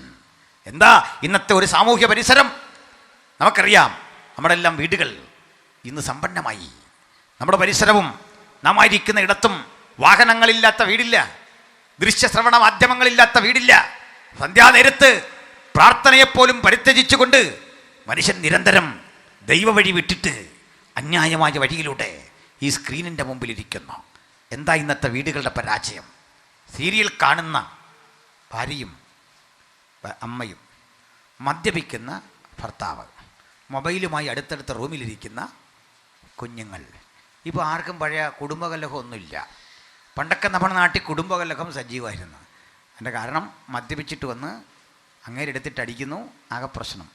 സീരിയൽ കാണാനുള്ള വ്യഗ്രത കൊണ്ട് പുള്ളിക്കാരി നേരത്തെ ഭക്ഷണമൊക്കെ ഉണ്ടാക്കി പുള്ളിയുടെ ഇഷ്ടമെല്ലാം സാധിച്ച് റെഡിയാക്കി വെച്ചിരിക്കുകയാണ്. അതുകൊണ്ട് പുള്ളിക്കാരി കുളി കഴിഞ്ഞ് ഒരുങ്ങി അടുത്ത മുറി കയറി സീരിയൽ കാണാതിരുന്നു. അമ്മാവിയമ്മയും മരുമകളും തമ്മിൽ കലഹമില്ല, കാരണം അവർ രണ്ടും ഒരുപോലെ ഈ കഥ കണ്ടുകൊണ്ടിരിക്കുകയാണ്. ആ കഥ കണ്ടിങ്ങനെ ആസ്വദിക്കാണ്ട് പഴയ കലഹമില്ല. ഭർത്താവ് വന്നപ്പോൾ ഒരു പ്രശ്നമില്ല, പുള്ളി മൂക്കറ്റ വെള്ളമടിച്ച് അടുത്ത മുറിയിലേക്ക് പുള്ളി കയറി. മോൾ അപ്പുറത്തിരുന്ന് ഇങ്ങനെ ചിരണ്ടിക്കൊണ്ടിരിക്കുകയാണ്. ആരായോ ഡീലിറ്റ് ചെയ്യുന്നു, ചിലർ അക്സെപ്റ്റ് ചെയ്യുന്നു, അവിടെ വലിയ പരിപാടി. മോൻ അപ്പുറത്തിരുന്ന് അവൻ്റെ പ്രോഗ്രാം. ആർക്കും ആരോടും കലഹമില്ല. എന്തൊരു ശാന്തം! ഇങ്ങനൊരു കാലം നമ്മൾ പ്രതീക്ഷിച്ചാണോ ഇത്ര ശാന്തമാകുമെന്ന്? പ്രതീക്ഷിച്ചാണോ? വീടുകളൊക്കെ ശാന്തമായി, ഇങ്ങനെ ഒരു സാമൂഹ്യ വ്യവസ്ഥിതി ഉണ്ടാകുമെന്ന് ഓർത്തില്ല. പക്ഷേ എന്താ ഇവിടെ സംഭവിച്ചേ? സന്തോഷമുണ്ടോ ഈ വീടുകളിൽ? ആനന്ദമുണ്ടോ ഈ വീടുകളിൽ? ഒരു പിടി ഭക്ഷണം ഒന്നിച്ചിരുന്ന് കഴിക്കുമ്പോൾ തൃപ്തിയുണ്ടോ? തൃപ്തിയില്ല, ആനന്ദമില്ല. മക്കളെ നല്ല വീട്ടിലേക്ക് വിവാഹം കഴിച്ചയച്ചു, പക്ഷെ സന്തോഷമില്ല. വേണ്ടതല്ല അവർക്കൊണ്ട് സന്തോഷമില്ല. കൊച്ചുമക്കളെ ഒരു നോക്ക് കാണാൻ അപ്പനും അമ്മയ്ക്കും ആഗ്രഹമുണ്ട്, സന്തോഷമില്ല. തിരസ്കരിക്കപ്പെട്ടവരായി പ്രായമുള്ള മാതാപിതാക്കൾ വീടിൻ്റെ ഒരു മൂലക്കൊതുങ്ങുന്നു. ദൃശ്യലോകത്തിൻ്റെ വിസ്മയ ലോകത്തുകൂടി കൊച്ചുകുട്ടികൾ സഞ്ചരിക്കുന്നു. ഒരു മിസ്ഡ് കോളിൻ്റെ പിന്നാലെ അനിയന്ത്രിതമായി യാത്ര ചെയ്ത് മരണത്തെ വരിക്കുന്ന പെൺകുട്ടികൾ, പ്രായമെത്തും മുമ്പ് ജീവിതത്തിൻ്റെ ദുരന്തങ്ങളിൽ ഇതുവരെ സഹിക്കാത്ത പീഡനാപർവങ്ങളെ സഹിക്കാൻ വിധേയരായ കൊച്ചുകുട്ടികൾ, മുതിർന്നവർ, പ്രായഭേദമില്ല, വല്ലാതെ പെരുകുന്ന പാവത്തിന്റെ തിന്മ. ഇവിടെ എന്തൊക്കെയോ നമ്മൾ നേടി, വികസനം ലോകത്ത് കൊണ്ടുവന്നു, കുടുംബത്ത് വേണ്ടതൊക്കെ ഞാൻ നേടിവെച്ചു, അഭിമാനിക്കുന്ന പിതാവേ, അടുത്ത നിമിഷം പത്രമാധ്യമങ്ങളിൽ പ്രത്യക്ഷപ്പെടാൻ പോകുന്ന ആ ചിത്രം നിന്റെ വാത്സല്യ കുഞ്ഞിൻ്റെതല്ലെന്ന് ആര് കണ്ടു? അടുത്ത നിമിഷം ഓടി വരുന്ന ലൈറ്റിട്ട വണ്ടി നിന്റെ കുഞ്ഞിൻ്റെതല്ലെന്ന് ആര് കണ്ടു? ആ വണ്ടിയിൽ കിടക്കുന്നത് അടുത്ത നിമിഷം ഒരു വിഷക്കുരൻ കീറി മുറിച്ച് പോസ്റ്റ്മോർട്ടം ടേബിളിലിട്ട് പഠിക്കാൻ പോകുന്ന മൃതശരീരം നിങ്ങളുടേതല്ലെന്ന് ആര് കണ്ടു? ആർക്കുമൊന്നും പ്രവചിക്കാനാവാത്ത അനിശ്ചിതത്വത്തിന്റെ ലോകത്തിൽ സമാധാനം നഷ്ടപ്പെട്ട നിന്നെ നോക്കി വചനം പറയാ, നിന്റെ സമാധാനത്തിനായുള്ള ശിക്ഷ ഏറ്റെടുക്കാൻ ഒരു മധ്യസ്ഥൻ ഇതാ തയ്യാറെടുത്ത് നിൽക്കേ. നിന്റെ പാപഭാരത്തിന്റെ വാണ്ടക്കെട്ടുകളെ അവന്റെ മേൽ ഇട്ടുകൊള്ളുക. അവൻ നിങ്ങൾക്കായി കരുതുന്നതാകയാൽ സകല ആകുലതകളും സകല വേദനകളും അവനിലിട്ടിട്ട് പറയാ, നാഥാ, എനിക്ക് റിലാക്സ് ചെയ്യപ്പെടണം, എനിക്ക് സ്വതന്ത്രരാകണം, എനിക്ക് വിമോചിക്കപ്പെടണം, എനിക്ക് സ്വസ്ഥത കിട്ടണം. ഞാൻ എന്താ ചെയ്യേണ്ടത്? ആഗ്രഹമുള്ള എത്രയെത്ര ആളുകളെ കാണാം. മനസ്സിന് സന്തോഷം നഷ്ടപ്പെട്ട കുഞ്ഞുങ്ങൾ, ചൈതന്യം നഷ്ടപ്പെട്ട അപ്പനമ്മമാർ. കുടുംബത്ത് വേണ്ടതൊക്കെ ഉണ്ട്, ഭക്ഷണം വേണ്ട, കളിചിരികളില്ല, കോമഡികൾ കേൾക്കുന്നുണ്ട്, പക്ഷേ ആ ചിരിക്കുമൊക്കെ അപ്പുറത്ത് വേദനിക്കുന്ന ഹൃദയം, നിരാശ പൂണ്ട് കിടക്കുന്ന ആ വീടിനെ നോക്കി നിങ്ങൾക്കൊരു കാര്യം മനസ്സിലായോ? പിശാചുക്കൾ അട്ടഹസിക്കുന്നു ആ ലോകത്ത്. ഇരുട്ടിൻ്റെ ശക്തികൾ നൃത്തം ചെയ്യുന്നുണ്ട് നിൻ്റെ വീട്ടിൽ. സമ്പന്നമായിട്ട് കാര്യമില്ല. ഞാൻ ചിലപ്പോഴൊക്കെ ആളുകളോട് സംസാരിക്കുമ്പോൾ മക്കൾ എവിടാ, എങ്ങനെയുണ്ടെന്നൊക്കെ നമ്മൾ പരിചയപ്പെടുമ്പോൾ പറയും, അത് ടെക്സാസിലാണ്, ദുബൈയിലാണ്, അവിടെയൊക്കെ ജോലി ചെയ്യുന്നത് തെറ്റാന്ന് എനിക്ക് അഭിപ്രായമില്ല. അവിടെയൊക്കെ ജോലി ചെയ്യണം, എങ്കിലേ ഈ കൺവെൻഷനൊക്കെ നടക്കുകയുള്ളൂ, അത് വേറെ കാര്യം. എന്നാൽ ഇവരോട് സംസാരിച്ച് നമ്മൾ പറയും രക്ഷപ്പെട്ടല്ലോ. പക്ഷെ ഞാൻ പറയും രക്ഷപ്പെട്ടു എന്ന് പറയാൻ വരട്ടെ, കോടീശ്വരനെയാണ് കെട്ടിയത്, പക്ഷേ അവൻ മയക്കുമരുന്നിന് അടിമയാണെങ്കിൽ പറഞ്ഞിട്ട് കാര്യമുണ്ടോ? അവൻ തലതിരിഞ്ഞ ജീവിതം കൊണ്ട് വചനം വിട്ടു പോകുന്നവനാണെങ്കിൽ, ജീവിതത്തിൽ ലക്ഷ്യമില്ലാത്ത വിധം തകരപ്പെട്ട പെൺകുട്ടിയാ വിവാഹം കഴിച്ചെങ്കിൽ കുടുംബം തകർന്നില്ലേ? സ്നേഹിത, പണമല്ല പ്രധാനം. ഞാനൊരു ദുരന്ത സ്ഥലത്തെ നിങ്ങൾക്കൊന്ന് പരിചയപ്പെടുത്താം. ലോകത്തേറ്റവും അധികം സമ്പത്തിരുന്ന സ്ഥലം എവിടെയാ? ഏറ്റവും അധികം സമ്പത്തിരുന്ന സ്ഥലം ഞാൻ നിങ്ങളോട് പറയാം. അപ്പം അങ്ങോട്ട് പോകാൻ ആരും ശ്രമിക്കണ്ട, അതൊരു ശവക്കുഴിക്കകത്താണ്. ഏറ്റവും അധികം സമ്പത്തിരുന്ന് കാണിച്ചു തരാം. നമ്മുടെ ഒന്നല്ല, ഈജിപ്തിലെ ഫറവോയുടെ. ഈ ഫറവോയുടെ ശവകുടീരമൊക്കെ നടന്ന് പഠിച്ച് ഗവേഷണ പഠനം നടത്താനൊക്കെ എനിക്ക് അവസരം ഉണ്ടായിട്ടുണ്ട്. അതിലൊരു ശവകുടീരത്തിൻ്റെ വലിപ്പം 13 ഏക്കറാണ്. ഒരുത്തൻ്റെ കല്ലറ വലിപ്പം എത്ര? 13 ഏക്കറിൽ ഒരുത്തൻ്റെ ശവകുടീരം. ആ ശവകുടീരം നിർമ്മിച്ചത് ഏതാണ്ട് 2 ലക്ഷത്തിൽ പരം അടിമകളുടെ 20 വർഷത്തെ പണിയാണ്. 260 മീറ്റർ ഉയരത്തിൽ സ്തൂപികയുടെ അഗ്രത്തോടു കൂടിയ പടുകുറ്റൻ പിരമിഡ്. അതിനുള്ളിലാണ് ഫറവോയുടെ ഈ ശവകുടീരം. അങ്ങോട്ടൊന്നും ആളുകൾക്കങ്ങനെ പ്രവേശനമില്ല. ബ്രിട്ടീഷുകാർ ലോകം ഭരിക്കുന്ന കാലത്ത് അവിടേക്ക് ഒരു വറ്റം ബ്രിട്ടീഷ് ഗവേഷകർ ചെന്നു. അപ്പോൾ അവിടെ ഈജിപ്ഷ്യൻ ഭാഷയിൽ എഴുതി വെച്ചിട്ടുണ്ട്, ഫറവോ ഉറങ്ങുകയാണ്, അയാളുടെ ഉറക്കം കെടുത്തുന്നവൻ മരണത്തിനൊരുങ്ങിക്കൊള്ളുക, മരണത്തിന് റെഡിയാകണം. ഈ അതിൻ്റെ മുമ്പിൽ ചില തിരി കത്തിച്ചും വിളക്ക് കത്തിച്ചുമൊക്കെ ഇങ്ങനെ നിൽക്കുന്നുണ്ട് പ്രാകൃതരായ അറബി ഗോത്ര വംശജർ. സയൻറ്റിസ്റ്റുകൾ അറിയിച്ചെന്നിട്ട് അവരോട് പറഞ്ഞു, മാറ്. അവിടെ നിന്ന ആളുകൾ, അറബികൾ പറഞ്ഞു, സാർ അകത്തേക്ക് പോകരുത്, പോകരുത്, പോകരുത്. പക്ഷേ സാഹിബല്ലേ, അതെല്ലാം കേൾക്കുമോ? അവരിതിനകത്ത് കിടന്നു. കുറ്റാക്കുറ്റിരുട്ട് ഉള്ള ഇടനാഴി പിന്നിട്ട് 90 ഡിഗ്രി ആംഗിളിൽ പടിക്കെട്ടുകളൊക്കെ ഇറങ്ങി ഇറങ്ങി ഇറങ്ങി ഈ ശവകുടീരത്തിൻ്റെ അകത്തെത്തി. ഒരു കാഴ്ച കണ്ടു. സ്വർണ്ണനിർമ്മിതമായ നിരവധി ശവപ്പെട്ടികൾ. ശവപ്പെട്ടി എന്ന് കേട്ടാൽ നമ്മളുണ്ടാക്കുന്നുള്ള പെട്ടിയല്ല, 6 അടി വീതി വരും, 8 അടി നീളം വരുന്ന സ്വർണ്ണ തകിട്. ഒരു നമ്മുടെ നാട്ടിലെ കട്ടളയൊക്കെ പണിയാൻ ഉപയോഗിക്കുന്ന തടി, ആ തടി പോലെ സ്വർണം. ഇങ്ങനെ വിരലിനടിച്ചാൽ നിം നിം എന്ന് നാദം കേൾക്കും സ്വർണം. അതിനകത്താ ഫറവോ ഇട്ടിരിക്കുന്നത്. അത്ഭുതം അതല്ല, കുറ്റാക്കുറ്റിരുട്ട് തോന്നേണ്ട ഇടത്ത് മഴവില്ലിൻ്റെ 7 അഴകിൻ്റെ ഭംഗിയുടെ ചാതുര്യം, പത്മരാഗ കല്ലുകൾ, ഗോമേതക ക്രിസ്റ്റലുകൾ, സുഗന്ധീരത്നങ്ങൾ, സ്ഫടിക പാത്രങ്ങൾ, ഇവയിൽ നിന്നെല്ലാം ഉത്സർജിക്കുന്ന കിരണങ്ങൾ, ഒരു വലിയ വിസ്മയപ്രപഞ്ചം. ഇതാണ് ബൈബിൾ പറയുന്ന മിസ്രയീമിലെ നിക്ഷേപം. മിസ്രയീമിലെ നിക്ഷേപങ്ങളെക്കാൾ ക്രിസ്തുവിൻ്റെ നിന്ന മോശ ധനവൻ തന്നെ എന്ന് പറയുമ്പോൾ മോശയ്ക്കുമൊക്കെ ഇങ്ങനെ ശവോടൊക്കെ കിട്ടേണ്ടതാ. ഇത്രയും കോടികൾ വിലമതിക്കുന്ന ശവകുടീരം. അപ്പോൾ ഈ സാഹിബിന് കൗതുകം തോന്നിയിട്ട് അവർ ഈ ശവപ്പെട്ടിയുടെ മൂടിയെടുത്ത് മാറ്റി. അത് ചുമ്മാ സ്വർണം മാത്രമല്ല, കൽപ്പെട്ടിക്കകത്ത് സ്വർണ്ണപ്പെട്ടിക്കകത്ത് കൽപ്പെട്ടി, ഇങ്ങനെ 3 പെട്ടി അടുക്കി വെച്ചിട്ട് അതിനാ ഫറവോയെ കിടത്തുന്നത്. മൂടി മാറ്റിപ്പോൾ ഒരു കാഴ്ച. 5000-ൽ പരം വർഷം പഴക്കമുള്ള ഫറവോയുടെ ശരീരം കാര്യമായ കേടുപാട് കൂടാതെ അതായിരിക്കുന്നു. ആ കവിളിൽ ഒരു പാടുണ്ട്. ചരിത്രമറിയാവുന്ന സയൻറ്റിസ്റ്റുകളിൽ ഒരാൾ പറഞ്ഞു, ഇതാണ് നമ്മൾ ചരിത്രത്തിൽ പഠിച്ചത്, ഈ മനുഷ്യൻ മരിച്ചത് കവിളിൽ ഒരു വിഷ ഈച്ച കുത്തിയാണ്. ഈജിപ്തുകാർക്ക് ഈച്ച വരെ ദേവനാണ്, അവരൊരു ഈച്ചയാണ് ബയൽ സബൂൽ എന്ന് വിളിക്കുന്നത്, ഈച്ചകളുടെ രാജാവ്. അവൻ ബയൽ സബൂലിനെ കൊണ്ട് ഭൂതങ്ങളെ പുറത്താക്കി എന്നൊക്കെ പറയുന്ന ഭാഗം അതാണ്. കളിയാക്കിയില്ലേ? ഇത് കഴിഞ്ഞു, ഇതെല്ലാം അടച്ചു വെച്ചു. കൊള്ളയടിക്കാൻ സായിപ്പിന് വല്ല മടിയുണ്ടോ? അതൊക്കെ അവഹരിച്ചുകൊണ്ട് പോകാനുള്ള തീരുമാനത്തോടെ പുറത്തിറങ്ങി സീല് ചെയ്ത് ബന്ധവശാക്കി അവിടെ നിന്ന് ആളുകളെയൊക്കെ മാറ്റി സയൻറ്റിസ്റ്റുകൾ മടങ്ങിപ്പോയി. ഈ പോയ ആളുകൾ അടുത്ത ദിവസങ്ങളിൽ പ്രത്യക്ഷപ്പെട്ട ദിനപത്രങ്ങളിലെ വാർത്ത അത്ര ശുഭകരമായിരുന്നില്ല. ഈ 3 ആളുകൾ 3 വ്യത്യസ്ത സാഹചര്യങ്ങളിൽ കൊല്ലപ്പെട്ടു. അതിലൊരുവൻ മരിച്ചത് രാത്രിയിൽ കിടന്നുറങ്ങുമ്പോൾ കട്ടിലിനടിയിൽ നിന്ന് ഇഴഞ്ഞു വന്ന വണം വിടർത്തിയ മൂർഖൻ കവിളിൽ ആഞ്ഞുകുത്തി. ഈ ശവകുടീരത്തിൽ കിടക്കുന്ന ഫറവോയുടെ കവിളിൽ എവിടെ വിഷയിച്ച കുത്തിയോ അതേ സ്പോട്ടിൽ ഇയാളെ കുത്തി, ആള് മരിച്ചു. എന്ത് മനസ്സിലായി? ഏത് സമ്പന്നതയുടെ ശ്രീകോവിലായി പണിയപ്പെട്ട വീട്ടിലും പിശാചുക്കൾ കുടിയിരിപ്പുണ്ട്, സൂക്ഷിക്കണം. ഈ നാട്ടിൽ ഏറ്റവും വലിയ കോടീശ്വരനാ നിങ്ങളെങ്കിലും പണം നിനക്ക് സ്വസ്ഥത തരത്തില്ല, പാരമ്പര്യം നിനക്ക് സ്വസ്ഥത തരത്തില്ല. സാത്താന്യമായ അധിനിവേശ ഭൂമിയിൽ നീ ഇന്ന് ജീവിച്ചിരിക്കെ ശാപം നിന്നെ വേട്ടയാടിക്കൊണ്ടിരിക്കുമ്പോൾ ഈ ശാപത്തെ പരിഹരിക്കാൻ ആർക്കാണ് സാധിക്കുക?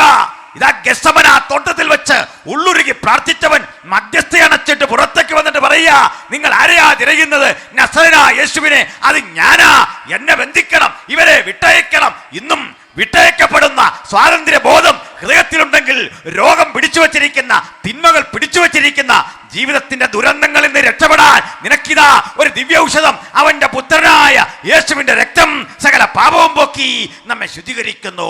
അവന്റെ രക്തത്തിൽ നമുക്ക് അതിക്രമങ്ങളുടെ മോചനം എന്ന വീണ്ടെടുപ്പുണ്ട്. ഹല്ലേലൂയ. ഞാൻ ഒരു കഥ പറഞ്ഞ് ഈ ചിന്തകൾ ക്രോഡീകരിക്കാം. കുട്ടികളൊക്കെയുള്ള ഒരു സദസ്സാണല്ലോ. കഥ പറയുന്നത് ഇഷ്ടമാണോ? കണ്ടോ, കുഞ്ഞുങ്ങൾക്ക് താല്പര്യമായി. പ്രായമുള്ളവരുടെ കാര്യം അറിയില്ല, എന്നാലും പ്രായമുള്ളവരായിരിക്കും അത് രഹസ്യത്തിൽ കൂടുതൽ ആസ്വദിക്കുന്ന വേറൊരു കാര്യം എങ്ങനെയാണ്. അതുകൊണ്ട് നല്ലൊരു കഥയാണ് ഞാൻ പറയുന്നത്, അർത്ഥവത്തായ കഥ. ഇത് എൻ്റെ കഥയൊന്നുമല്ല, അത് നല്ല കഥയാണെന്ന് ഞാൻ പറയാൻ കാരണം, വിശ്വവിഖ്യാതനായ വില്യം ഷേക്സ്പിയറുടെ മാക്ബത്ത് എന്ന ഒരു കലാസൃഷ്ടി ഉണ്ടല്ലോ.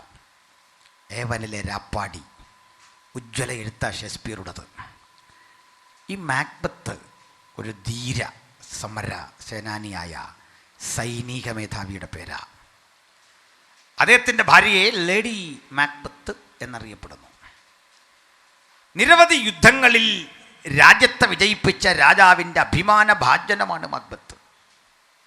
ഒരു ദിവസം ഈ മാക്ബത്തിൻ്റെ വീട്ടിൽ രാജാവ് അതിഥിയായിട്ട് എത്തി. അതിഥിയായിട്ടെത്തിയ രാജാവ് മാക്ബത്തിൻ്റെ ഉപചാരങ്ങൾ കൈക്കൊണ്ട് ഉറങ്ങാൻ അദ്ദേഹത്തിന് വേണ്ടി ക്രമപ്പെടുത്തിയ മാളിക മുറിയിലെ മനോഹര ഇടത്തേക്ക് ഗോവണിപ്പടി കടന്ന് മാക്ബത്തിനെ അനുഗമിച്ചു. രാജാവ് മുറിയിലേക്ക് കടന്നു.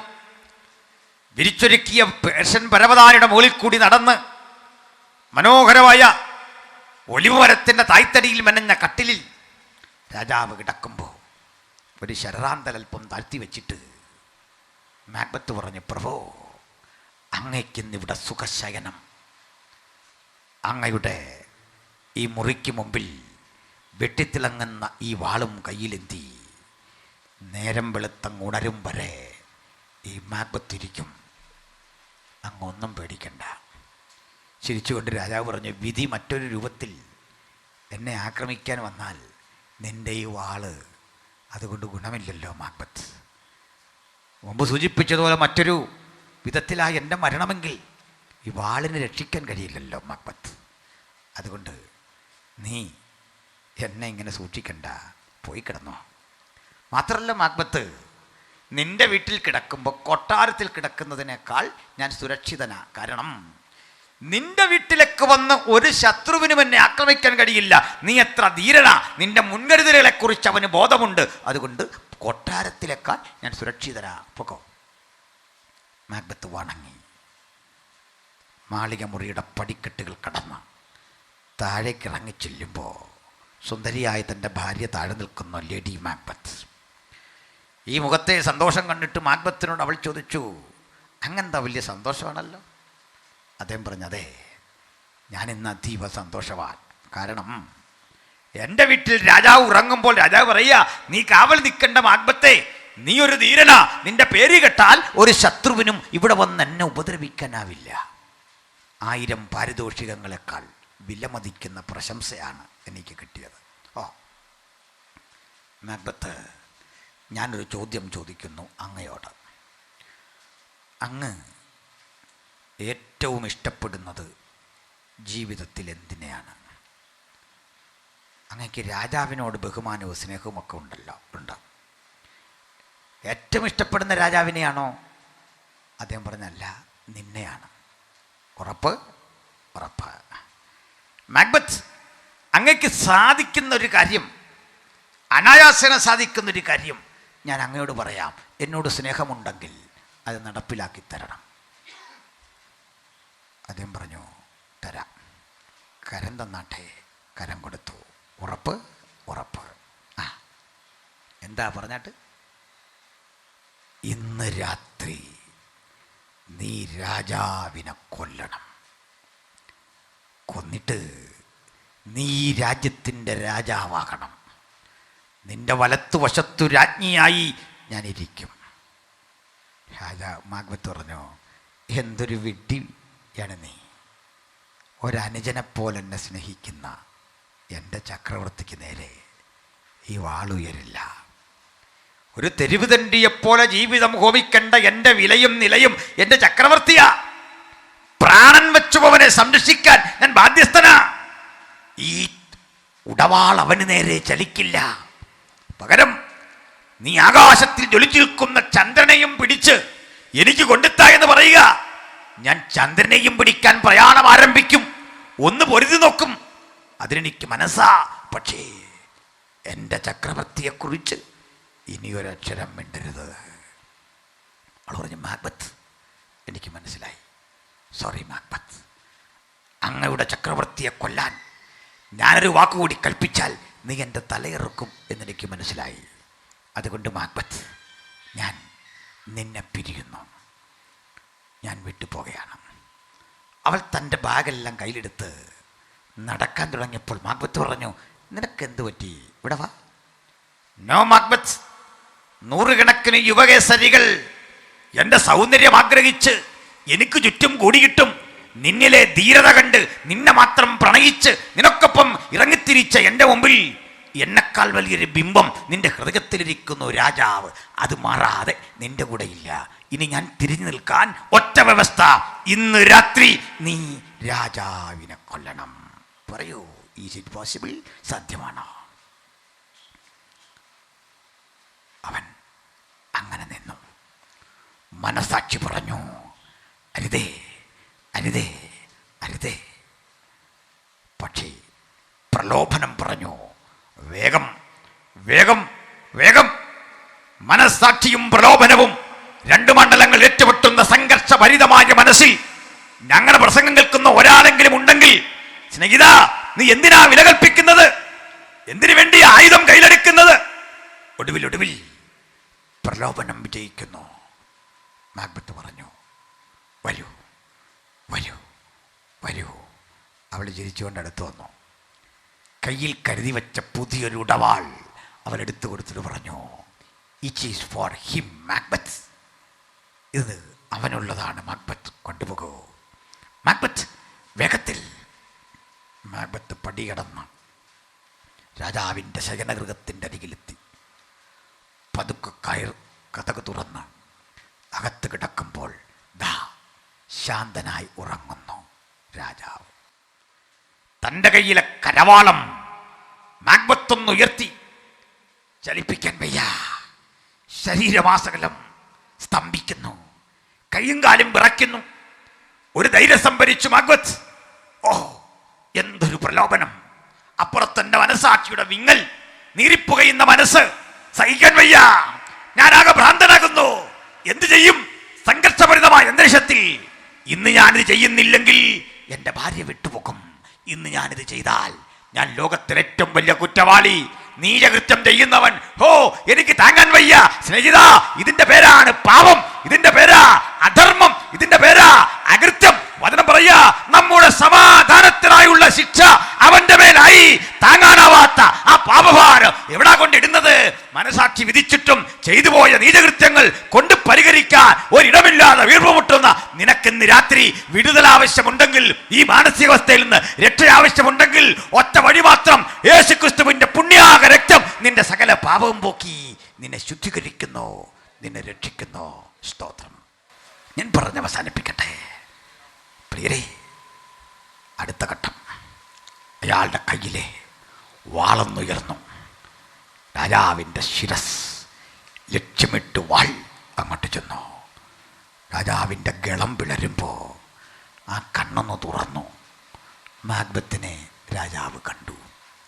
എന്നിട്ട് സംസാരിക്കാനാവാത്ത ഒരു ചോദ്യം ആ കണ്ണിൽ നിന്ന് കളിച്ചു. എന്തിനാ എന്തും നിനക്ക് തരാൻ എനിക്ക് മനസ്സാണല്ലോ കുഞ്ഞെ. എന്തിനാ? ഒത്തിരി കൊട്ടേഷൻ ഗുണ്ടകളുണ്ട് നമ്മുടെ രാജ്യത്ത്. അവർക്കറിയില്ല എന്തിനാ. കയ്യിൽ ആയുധം പിടിച്ചുകൊണ്ട് അവരെൻ്റെ പ്രാണനെടുക്കുമ്പോൾ അറിയില്ല എന്തിനാ. ഇതാ ഇവിടെ ഒരു മാക്ബത്ത്. എന്തു പറ്റി? അയാൾ കൊന്നു, തിരിച്ചിറങ്ങി വന്നു. ഭാര്യ പറഞ്ഞു, വെൽ ഡൺ മാക്ബത്ത്. ഒടി പറയാ, മാക്ബത്ത് നീ ഇങ്ങനെ വിഷമിക്കാനൊന്നുമില്ല. ഞാനാണ് ഈ സൗകര്യമെല്ലാം ഇവിടെ ക്രമീകരിച്ചത്. എന്തിനാ?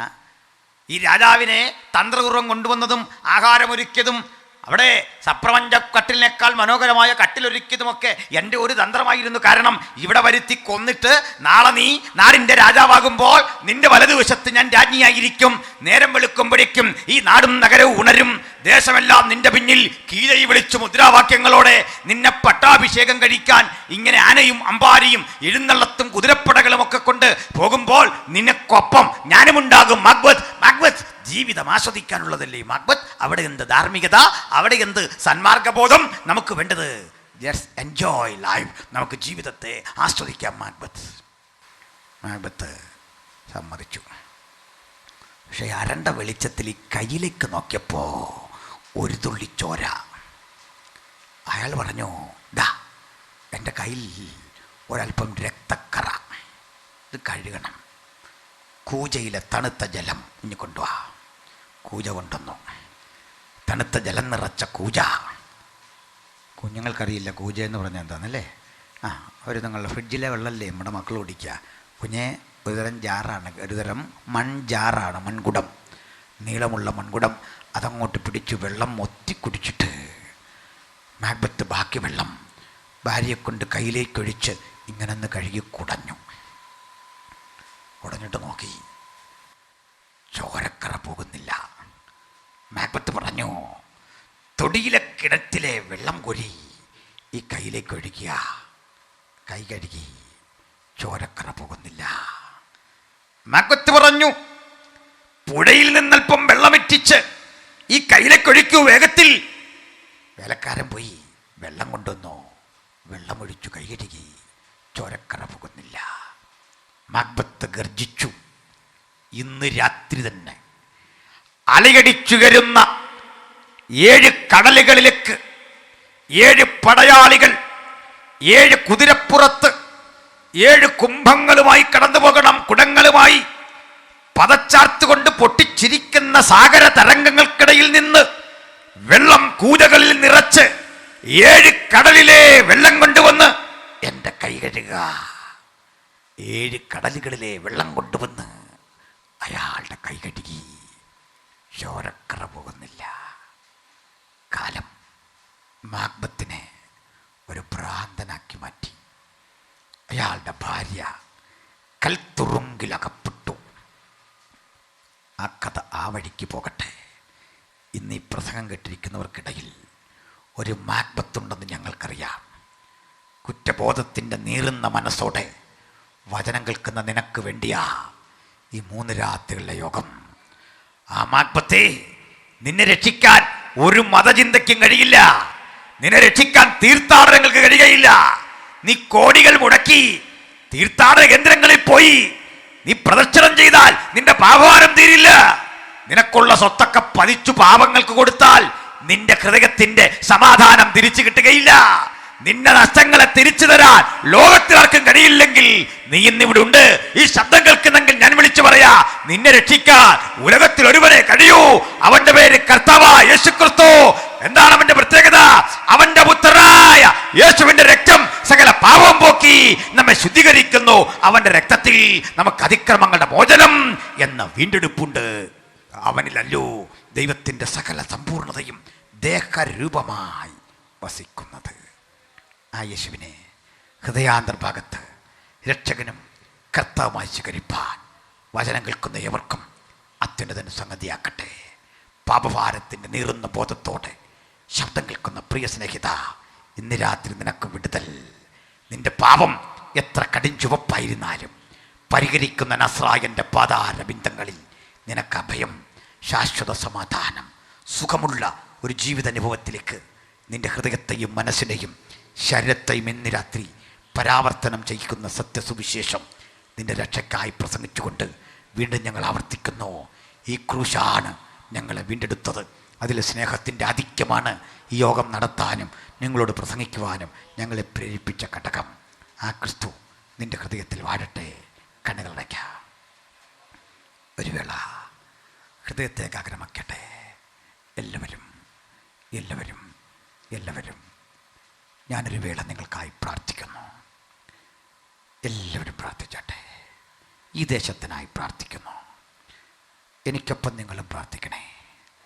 ഇത്രമാം സ്നേഹം ഉയിർക്കൊടുത്തെനിക്കായി, ഇത്രമാം സ്നേഹം ഉയിർക്കൊടുത്തെനിക്കായി, മന്നവ വർണ്ണിപ്പാനേലു തല്ല എനിക്ക്, മന്നവ വർണ്ണിപ്പാനേലു തല്ല എനിക്ക്.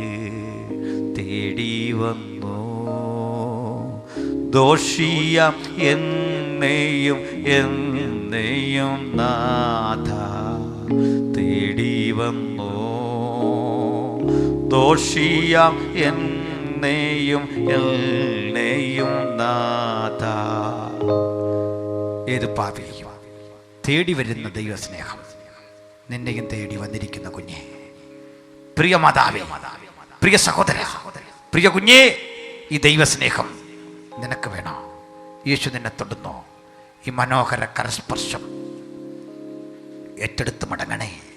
നിങ്ങൾ രോഗിയാകട്ടെ, മഹാപാപിയാകട്ടെ, ആരോടും തുറന്നു പറയാത്ത ജീവിതത്തിൻ്റെ കുറ്റബോധം അലട്ടുന്ന നാട്ടിലെ ഏറ്റവും ചട്ടമ്പിയാകട്ടെ, എല്ലാവരാലും അവഗണിക്കപ്പെട്ടവനാകട്ടെ, ആരും സ്നേഹിക്കാനില്ലാത്തവനാകട്ടെ, യേശു നിന്നെ രക്ഷിക്കും. ഇന്ന് നിനക്ക് വിടുതലാ. ഇന്ന് നിൻ്റെ ദൈവസ്നേഹം ഹൃദയത്തിൽ അങ്കുരിക്കുന്ന സുദിനമാ. എനിക്കറിയാം, ഇവിടെ ഇരിക്കുന്ന ഏതൊരാളും യേശുവിനെ കണ്ടവരാ.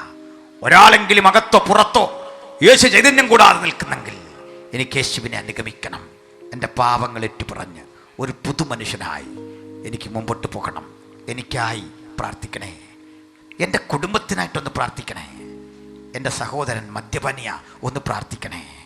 അല്ല, എൻ്റെ ഭർത്താവ് മദ്യപാനിയ, എൻ്റെ മക്കൾ ഭാവിയിൽ ആശങ്കപ്പെട്ടിരിക്കുക, ഊരാക്കുടുക്കിൽപ്പെട്ടിരിക്കുക, ഡൈവോഴ്സിൻ്റെ വക്കല, മരണത്തിൻ്റെ മുനമ്പത്ത, ആത്മഹത്യയുടെ മുമ്പില, ഒന്ന് രക്ഷിക്കണേ കർത്താവേ. എനിക്കായി പ്രാർത്ഥിക്കുമോ? ഹൃദയത്തിൻ്റെ ഉള്ളിൽ അങ്ങനെ പ്രാർത്ഥന പ്രേരണയുള്ള ഒരാളെങ്കിലും ഉണ്ടോ? നിങ്ങൾ കരമുയർത്ത്, ഞങ്ങൾ നിങ്ങൾക്കായി പ്രാർത്ഥിക്കും. ഹല്ലേലൂയ. നിങ്ങൾക്കായി പ്രാർത്ഥിക്കാൻ, ആവശ്യകതകൾക്കായി പ്രാർത്ഥിക്കാൻ ഞങ്ങൾ സജ്ജരാണ്. ചില കരമുയർത്തുന്നു. യേശു നിങ്ങളെ അനുഗ്രഹിക്കട്ടെ. ഒരു മാതാവ് കരമുയർത്തുന്നു. യേശു നിങ്ങളെ അനുഗ്രഹിക്കട്ടെ. യേശു ചൈതന്യം നമ്മുടെ മീതെ വാഴട്ടെ. ഞാൻ ഒരു വാക്കിൽ പ്രാർത്ഥിക്കുന്നു. ആത്മപ്രേരണയുള്ളവർ, പ്രചോദനമുള്ളവർ, അന്ധക്കരണം പ്രേരിപ്പിക്കുന്നവർ, അവർക്ക് ഇനിയും കരമുയർത്താൻ അവസരമുണ്ട്. പ്രാർത്ഥന ജീവിതത്തിന് വലിയ വിടുതലാണ്, വലിയ വിടുതൽ. നിങ്ങൾ എന്തിനായി കരമുയർത്തി സമർപ്പിച്ചു? ഞങ്ങൾക്കറിയില്ല, പക്ഷേ കർത്താവ് അറിയുന്നു. എന്താണ് നിങ്ങളുടെ ആവശ്യം? ഞാൻ പ്രാർത്ഥിക്കുന്നു. സ്വർഗ്ഗപിതാവേ, ചില കരമുയർത്തിയിരിക്കുന്ന ഒരു സമർപ്പണം. അവർക്ക് ആവശ്യമുണ്ട് നിന്റെ രക്തത്തിൻ ചൈതന്യം. അവർക്ക് ആവശ്യമുണ്ട് അവിടുത്തെ രക്ഷ.